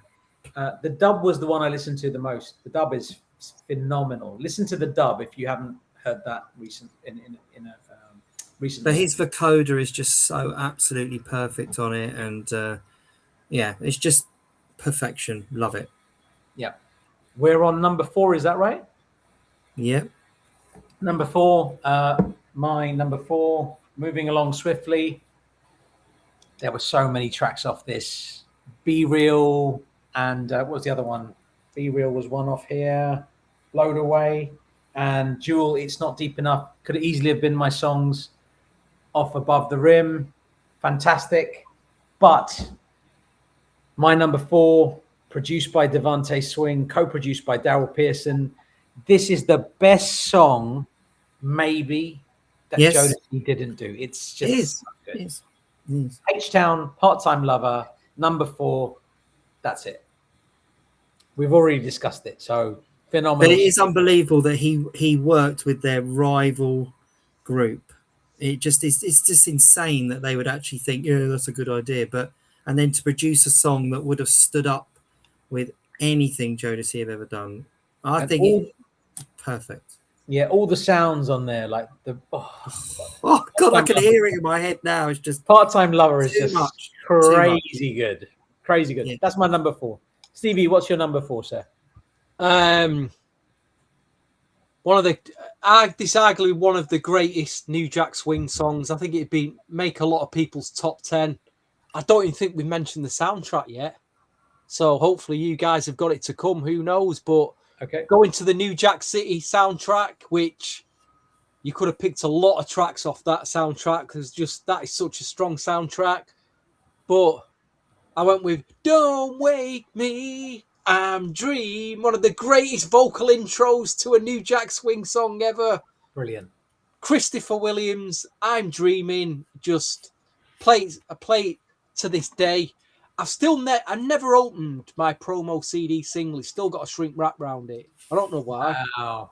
I've got the Import 12, and I know Jez is watching. I remember recently I was in Vinyl Exchange, and there was a copy of a UK pressing of I'm Dreaming in a bargain box, and I picked it up and went, I'll leave it. I've already got the Import. I'll let somebody else buy it. And my friend Jez picked it up, and I know he enjoys that track now. So Christopher Williams, I'm Dreaming at number 4. Very nice. Brilliant. And it's nice that a Stanley Brown production is in there. Brilliant. Can't say anything anymore about that. Great choice, Stevie. Do you see what Donald has said there? Yeah, it's a good idea, that. Yeah, so what's he saying? He's saying, I'm listening here, and you guys keep mentioning remixes of just about everything. A soundtrack remixes show would probably upend everybody's current lists and be totally fresh. Ooh, it's a nice, good idea, that. You know what? Donald's not going to come on, but man, Donald, if you came on, man, if you just come on with us one time, man, it'd be so good. If there's a way, because I want to hear your list, because I know you've got some things to talk about as well. But anyway, all good. Steve, Paul, what's your number 3? So they're all Teddy Riley. So you obviously know probably the 3 songs, but it's just what order they're going to come in. Okay. So I have toyed up, down, left, right of what it could be. But because I didn't hear it when it came out, that's why this one didn't quite get to get any higher. But it is probably for you, Vij, when this came out, the hype surrounding it must have just been absolutely mind-blowing to basically not even really have Aaron Hall on it, sort of relegated to a backing vocalist. But I think that just the opening bar of My Fantasy, and I think this just says where they were going. Teddy in a bubble, like, it's all about this guy. It's all about this guy. And I think that it's a killer track, and it has to go super high, but it can't go to the top because I think that it just the way it's sort of reformatted guy I don't think it was cool. But anyway, do the right. My Fantasy is my number 3. Okay. Fantastic. I've got nothing to say about that. It's fantastic. My number 3, you guys have already mentioned it. Both of you have mentioned it. This version is probably the best song by this artist ever. If they had marketed this version properly, I think it would have had crossover appeal and it would have been massive. You both mentioned it. It's an absolute killer. It's produced by Mr. Lee and Joe. You should know. Oh, I need that. Very nice. Wow. On vinyl. It's killer. the best Joe song. Like, do you know this what? is I only thought it was and me God's and my work. brother Greg that liked it. I didn't think anyone else even knew of it. I never see it written about or spoken about. I'm blown away that you guys have put it even higher than me when I love it as much as I do. It's incredible. You shouldn't. Oh my God, that it's perfect. It's just It's perfect. that bit It's just as he comes out of the bridge that you'll never, and when he keeps, oh, brilliant. and Joe is the most consistent artist from back in the day. He's still from our era anyway. He does a show. It's great every single time. You go to a Joe concert, you're going to have a good time. You Should Know and God's Work are the two best Joe songs ever, in my opinion. And You Should Yep. Know, Same as me. my number But God's three. Work's number one. Let's all just please agree that God's Work Yeah. is number one. And just because we're having this conversation, I have it on the CD. I'm just saying, Paul. I'm just saying because, like, I'm just saying. I'll do an Enzo, whatever his name at you. Yeah. All right, Stevie, what you got at number three? Want Sir? Again, arguably one of the greatest New Jack Swing records of all time. Should have been my number one. It'd definitely be my number one if we did if we actually counted the soundtrack, our favourites down to our number one. But I'm going to House Party number 2. And he went solo for this track. He's had a few names, but it's all Bubba, I Like Your Style. Again, one of the greatest New Jack Swing songs, tracks, incredible production.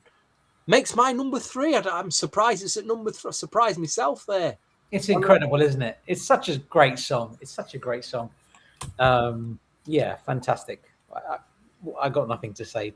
Yeah, it's where it is. It's the one, isn't it? Oh, Danny Madden, Facts of Life. Oh, Fantastic song. Include that. Why didn't I include Danny Madden, Facts of Life? And Danny Madden, Facts of Life. I put it on so many tapes, man. Oh, that track was killer. It's the best record that Loose Ends never made. That record. True, very true. Yeah, phenomenal track. Great choice, Stephen. Paul, what you Number got? two. Number 2. Yeah. Oh, we've got it number 2. Okay.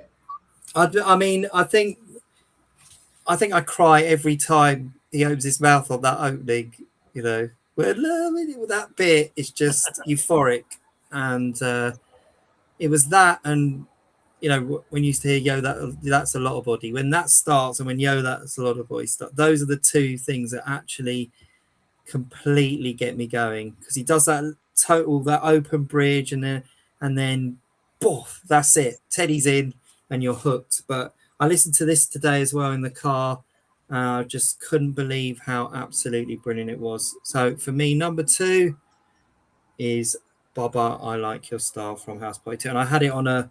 And see, I was originally put Rex and Effects Ready or Not, because that's got my favourite ever keyboard solo in it. But obviously it's hip-hop. But I would probably put Ready or Not if we were including hip hop, like rap. It's because New Jack rap's a bit of a funny subject. Yeah, it is, isn't it? Do something on New Jack rap for sure. We need to do New Jack rap something, Stevie. Figure out something for that. I think that would be a good one. My number 2, great choice, Paul. Nothing to say about it. You both have spoken about it already. I had that song and another song at joint number 2. So because you guys have both said everything you had to say about Bubba, I Like Your Style, I'm not even going to mention it. I'm just going to have my number 2. And Paul, you've just mentioned it just now. It's arguably Guy's best song ever. Teddy Riley featuring Guy from 1989, Do the Right Thing. Produced by Teddy Riley and Gene Griffin. Written by Zan. Remember that. Remember that name. Zan, everything he touched turned to gold, man. The boy was a G. Remixed by Timmy Regisford. It samples Ceron, Rocket in the Pocket Live from 78 and Big Daddy Kane's Raw from 1987. The mixes are crazy good. But My Fantasy was everything, man. I don't think I put any song on a tape more than I did My Fantasy. I don't think I did. As I said, like Guy are my group, man. Guy are number 1. There's nobody that comes close to Guy. So yeah, that's my number 2. It's meant to be number 2 with Bubba, I forget Baba. You guys have already said it, so I'm gonna just talk about Do the Right Thing a little. That's it. My number two. Stevie, what's your number two, sir? Brilliant, We're gonna stay with Guy, and I did and ah about My Fantasy, but I realised that I played it so much back then that I just don't play it anymore. I don't know why. I think maybe it does sound a bit dated, but I just don't know. I just don't play that track anymore. Maybe I need to go and play it again. But I think the reason why I picked this particular Guy track again, it goes back to club memories. After it dropped, especially in the year, I know it didn't come out in 1996, it came out in 1995, but I seem to hear it 96 onwards all the time, and I've just got great club memories dancing to it. You went to clubs back then to check the girls out. I've just got memories of girls dancing, just hearing them drums in a club. So I've gone for the New York Undercover. Tell me what you all the way at number 2. That's how ingrained that It's track so is good. on me. Fantastic. So good. From that time. So at least I've got a Guy track in there. Sadly, it's not My Fantasy. Maybe on another day, but yeah. Tell me what you like. Interestingly, does anybody remember the track that sampled the drums? Shayla Prospere. Was it Shayla? Shayla Prosper. Which Like track? a double album, Yeah. and she sampled the drums off that. It's a good Oh, really? UK R&B track. Really I good. need to find that. I may have that. It's like a silver cover and a bookcase. The Diary of Summer. Shayla, was it the right artist? Not Maxine. Sorry, Maxine. That's it. I just bought that last week.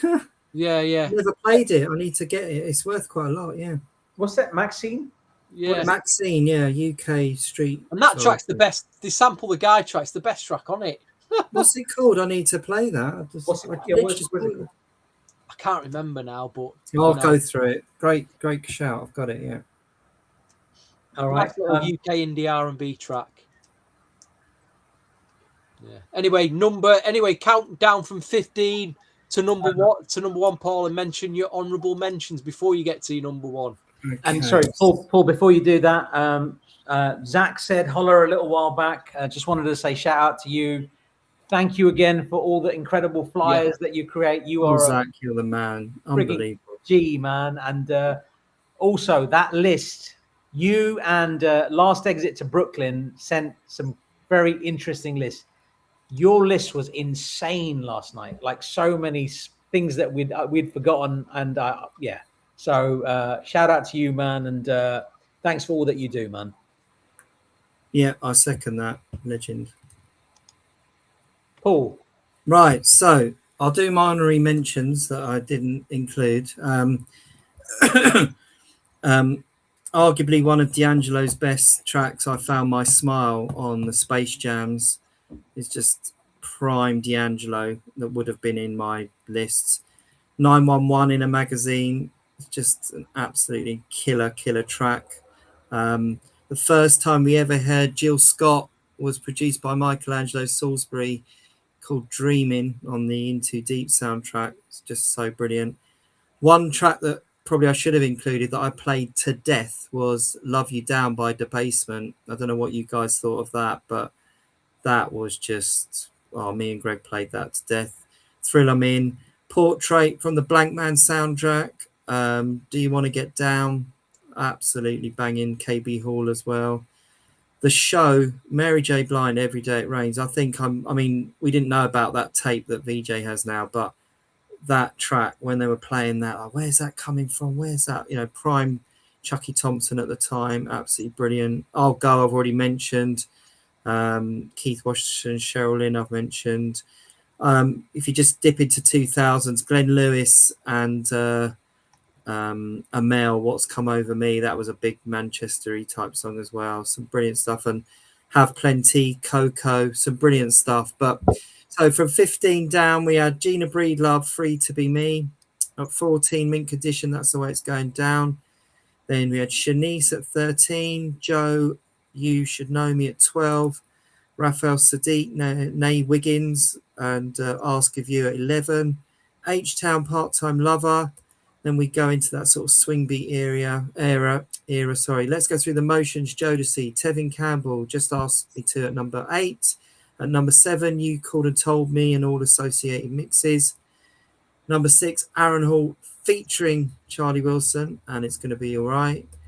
Guy, Tell Me What You Like. Blackstreet, Baby Mine. Number 3, My Fantasy. Number 2, I Like Your Style. Number 1 for me had to be, because it's her only record, and we wanted it to be the start of something for our whole life. And I think it's the album that we've wanted our entire life. And I only have to show you like that, and I think you know exactly what I'm talking about. And I know that Heavy D had already done the OG version in a different way, but Is It Good to You, for me, has to be the number 1, because it's Tammy.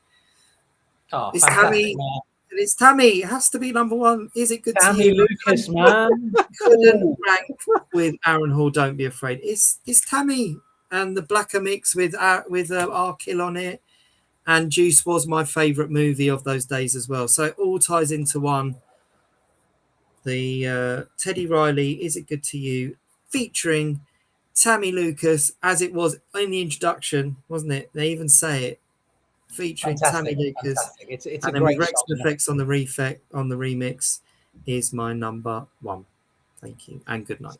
It's a very, very good choice, and got no arguments there. I don't think Stevie's going to have any arguments either, BJ, man. you need to read that comment. That's got to be the comment of the night, mate. You guys are the dopest on the R&B deep dive, are the dopest black music dudes ever. Still imagining. You take it. Right then. BJ. All right, so we got. I'm going to say there's some. What's it? Honorable mentions. Can you guys see me? Can you guys see me when I do this? Can you see me No. right now? No, You can't see me, can you? I can. I'm just winding you up. Sorry. Oh, okay, fine, great. Okay, you can see me. Okay, so I'm looking off a spreadsheet. I've just written some tracks. So tracks that I wanted to include: Chad Elliott's track "Rodeo Style" with Jamesia, absolutely stunning track. That and the remix, absolutely bananas. Off Jason's lyric, New Jersey Drive had Total featuring Notorious B.I.G. Can't You See? I wanted to put that in, couldn't. High School High, it's a cover version, and I love Marvin Gaye and Tammy Terrell's version, but there's something about D'Angelo and Erykah Badu's version of Your Precious Love, which is just something else. This is more the Roots featuring Alicia James, but this for me is Alicia James featuring the Roots. And the track Work off Bait is absolutely nuts. It's just one of those songs. I don't know what happened to her. Where did she go? Horace Brown on backing vocals on the next track off Shaft. He co-wrote it. Parlay Fix Me, absolutely nuts. Soul Food, Tony, Boys and Girls, brilliant song. Couldn't include it. We mentioned this song before, Why Do Fools Fall in Love by Mint Condition, off the soundtrack Why Do Fools Fall in Love, brilliant. Men in Black, The Roots featuring D'Angelo, The Nautic, but can we include hip hop? Maybe not. The craziest thing about my list is I don't have a single song off Juice or New Jack City. Does that make any sense? Wow. Am I a lunatic? Have I been smoking too much crack this week? I don't know, man. It's like Horace Brown not being number 1. Teddy Riley and Tammy Lucas featuring Tammy Lucas, Is It Good to You, would have been something I would have included. We mentioned Jodeci's After Last Night. Dalvin's Get Mine was fantastic. Boys in the Hood soundtrack had Tevin Campbell's Just Ask Me To. Some great tracks. I've got another pile of records down here. It's too much to talk about. It's late at night. I think everybody wants to go to bed sometime soon, so I'm not even going to pick up this pile. I could talk about this pile that's down here for another half an hour. We're not going to do that. We'll do that another time. But going from my 15 down to number 1. Where are we at? Okay.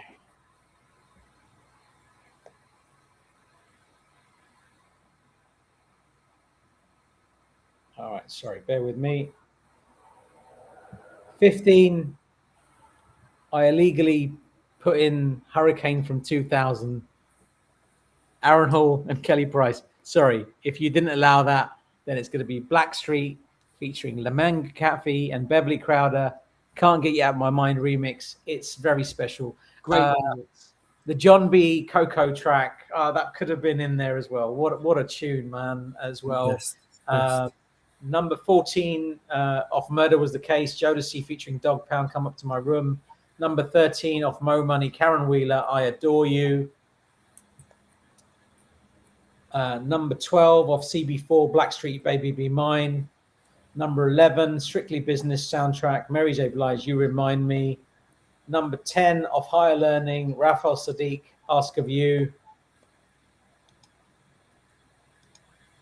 Number 9 off Who's the Man, Jodeci, Let's Go Through the Motions.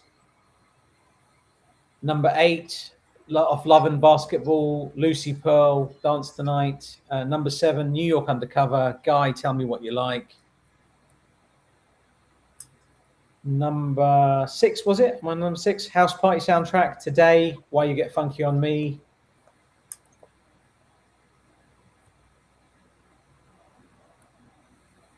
Number 5 off Boomerang, Aaron Hall featuring Charlie Wilson. Let's say that again, Aaron Hall featuring Charlie Wilson. As Paul said so many times, it's going to be all right. Brilliant song. Off Caught Up.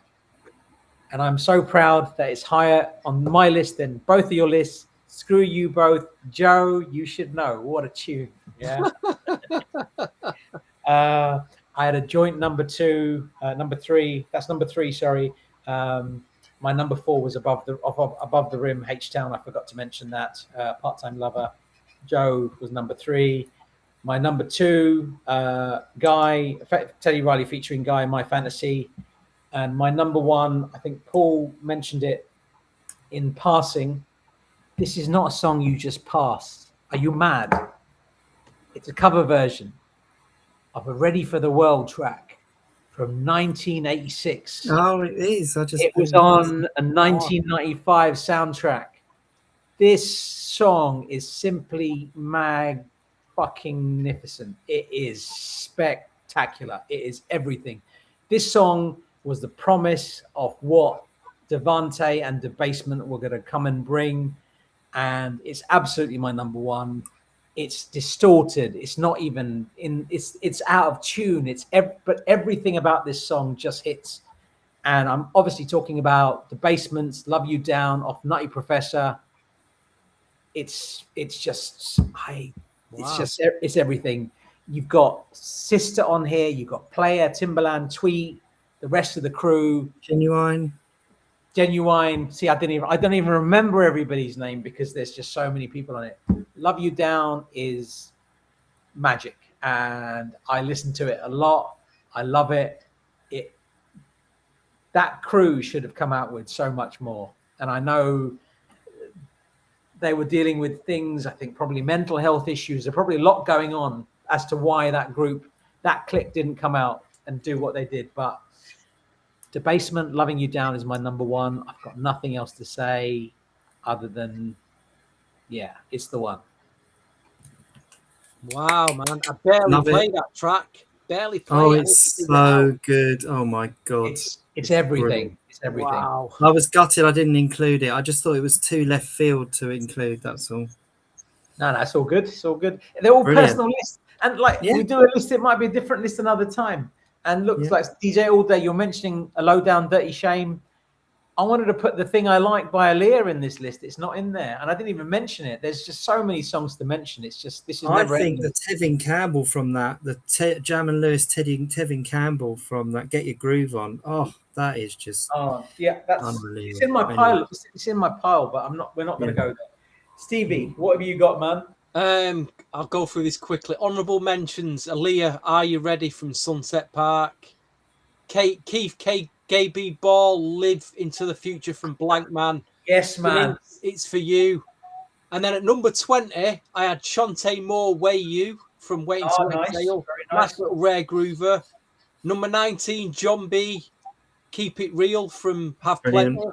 Brilliant. Number 18, I actually had H-Town, Part-Time Lover. Number 17, I had Tony, Tony, Tony, Me and You from Boys in the Hood.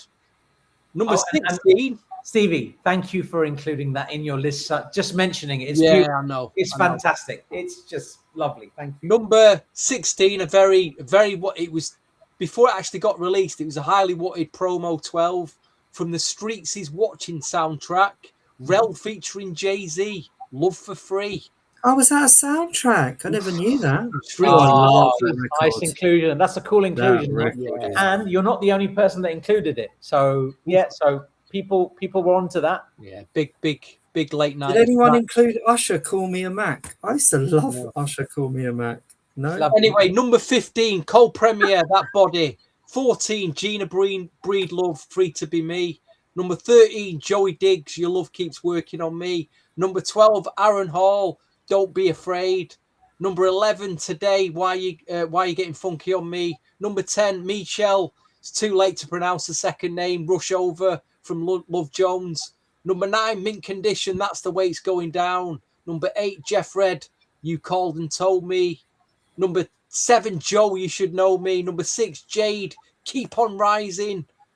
Number 5, Ralph Tresvant, Money Can't Buy Me Love. Number 4, Christopher Williams, I'm Dreaming. Number 3, Bubba, I Like Your Style.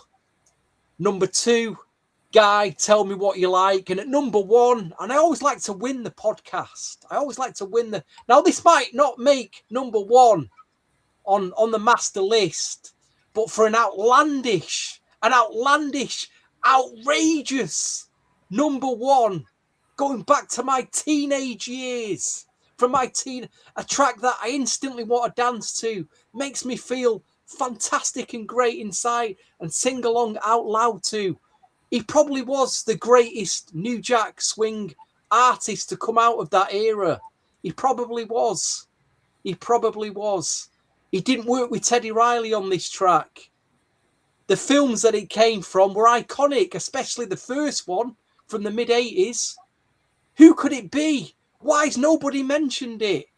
Why am I on my own? Or is it On Our Own? It's Bobby Brown. On Our Own from Ghostbusters. Well done, man. How could you not mention that? Oh my God. Why did we not mention that? What the hell? On Our Own. What a tune, man. Teenager. Oh, what a tune, man. Oh. His best ever rap as well. Yeah, great rap. I'm gonna just extended mix from LA and Babyface. Oh, what one of the great soundtrack moments. He even had the little cameo in the film, a little 3-second cameo. It's true. Stevie, I'm just gonna update the list because you've just added that and you didn't want to tell me that. No. So I'm just gonna update the main list and I'm gonna see where Bobby Brown ends up. I don't know if it'd be too high, but he will definitely make the list. So there's quite a lot of submissions from the main list. But before we get into that, I just wanted to say, dude, that is a great choice, man. That is the choice. That is a great choice. There's something about that song which that LA and Babyface production. It's very much like Heat of the Moment by After 7. I think they were in that pocket then, and. But great choice, man. I'm so happy that you put On Our Own at number 1. Wow, that's lovely. That is. I didn't even think of that. What the hell, man? I know. Oh, I was umming and ahhing. I thought, what could be number 1? And it came to me late, and I thought, that's it. That is it. I've grown up with that record. Oh, man. I'm on top of the world when I listen to it. The video with the Trump Tower, and it's just iconic, really, isn't it? Yeah, absolutely, man. It's brilliant. Love it. Oh, and Monica's mentioned, none of you mentioned Bad Boy soundtrack. There were some good songs in there. I forgot about that one. Yeah. To be fair, the chat have really helped us out this evening because there's so much we've not mentioned. There's so many soundtracks. Yeah. So I'm gonna read out some of these off this list. I'm not gonna read all of them. There's too many songs. I might read some random ones just in case. Maybe I might do that. So I'm going to go from let's go from 35 down, if that's okay. Is that all right? As long as it's not 35 minutes to do it. No. We'll be quick. Number 35, Gina Breedlove, Made It. Free to Be Me. Yeah, you two were the only two people that mentioned that, but it made it to 35. Kenny Lattimore, Can't Get Enough. Brilliant. 34. Number 33, Mary J. Blige, You Remind Me. Number 32, Aaron Hall, Don't Be Afraid. Number 31, Karen Wheeler, I Adore You. Number 30, Brandy, Sitting Up in My Room. Number 29, Marcus Miller and Michelle Ndege Ocello, Rush Over, 29. 28, Tony, Boys and Girls. Number 27, Arts and Crafts, What a Feeling. Wow. Number 26, Lucy Pearl, Dance Tonight. Number 25, Tevin Campbell, Just Ask Me To. 24, Jade, Keep On Rising. 23, and I can't believe this is not in my list. What am I doing? Zach, this is all you, man. Faith Evans, I just can't. What a tune, man. 22, One Accord, Don't Stop, Don't Quit. Number 21, Raphael Sadiq, Ask of You. Number 20, Mint Condition, That's the Way It's Going Down. Number 19, Ralph Tresvant, Money Can't Buy Love. Number 18, Force One Network, Spirit, Does Anyone Care? Number 17, Mary J. Blige, Every Day It Rains. How did we not include that? Wow. It was in and it was out. It was in, it was out. Yeah. That now that I know that, because does the show count as a soundtrack? That counts as a soundtrack? Yeah. Oh, then Every Day It Rains would make my top 15. That is a killer song, man. It was in my 15 until this morning. Definitely brilliant. Number 16, Jodeci, Let's Fly. Number 15, Bobby Brown, On Our Own. It makes it. Wow. It's into the list. Number 14, Debasement, Love You Down. Number 13, Teddy Riley featuring Tammy Lucas, Is It Good to You? Number 12, Shanice, It's For You. Number 11, Jeff Red, You Called and Told Me. Number 10, Jodeci, Let's Go Through the Motions. Number 9, Aaron Hall featuring Charlie Wilson, It's Gonna Be Alright. Number 8, Blackstreet, Baby Be Mine. Number 7, Today, Why You Get Funky on Me. Number 6, Teddy Riley featuring Guy, My Fantasy. Number 5, H-Town, Part-Time Lover. Number 4, Christopher Williams, Dreaming. Number 3, Guy, Tell Me What You Like. Number 2, Joe, You Should Know.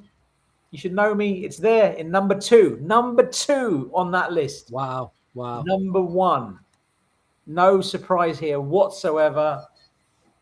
Bubba, I like your style is number 1. It rules the roost. You two are closest, so you both win the podcast. Well done. It was my number 2. Remember, I deleted it. I just removed it. So yeah, that's the list. Fantastic. Wow, that has been one hell of a podcast. 2 hours and we've gone well. I only wanted to do 2 hours tonight. 2 hours and 37 minutes. You know what, folks? Thanks to everyone who stuck with us. A lot of you stayed with us tonight. It's a very, very long one. We will go offline now to discuss when Paul gets back from his holidays what we're going to do next. You know what I mean? Brilliant. I'm sure we'll come up with something. But obviously, we appreciate your viewing and sticking with us on this. It's been quite exhausting. And I hope you've got some tracks tonight that you can go away, YouTube, and check out. And go, I don't know this. I'll check this out. Because I certainly have anyway. I definitely have. Brilliant. Love any it. thoughts, guys? Any last words? Me and Stevie will be back next week, next Thursday, most likely. I think we've got a podcast that is being worked on right now. We're on halftime chat on Sunday as well, live on. We are on halftime chat, and that is definitely something you guys may want to check out. NKOTB's Face the Music. I think that would be a very good one. So do join us for that. And as Stevie's already said, thank you all for joining us today. It's been great. We've had a lot of fun. And with this soundtrack one, I think there's a lot more to do. I think Donald Cleveland came out with a great suggestion there. Yeah, if you guys have got any suggestions, message either me or Stevie when you get a chance. And that's it.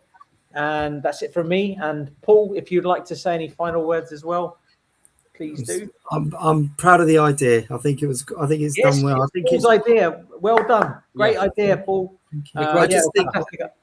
I think that it was a synonymous part of the 90s R&B. If you weren't into soundtracks, you missed a whole subcategory of brilliance. It was just a chance for these groups to experiment, try their new sound, introduce us to new artists without there being any fear of, having to, spend lots of money on promoting. Just drop Mary J. Blige on Strictly Business. You've got a brand new artist. It was just the way to do it. And I think I'm amazed at just how much has come out of this. And that chat room, there's so much going on in there, just so much brilliance that people are, oh, why didn't you include it? Why didn't you include that? But that's the brilliance of it. We've all been able to, interact with a different soundtrack or a different favorite, which is great. No, absolutely. And well done for the suggestion. And me and Stevie have talked about this a little. But if any of you guys have a subject matter that you are an expert on and you'd like to join us sometime, maybe we can do that. We'd love to have some of you join us as and when it's possible. We'll figure it out. Don't know when, but I think that could be good fun to get different perspectives. It's always good to get different perspectives. And there may be a subject matter that we can learn about that you've got expert knowledge on that we can just share on the R&B deep dive. But yeah,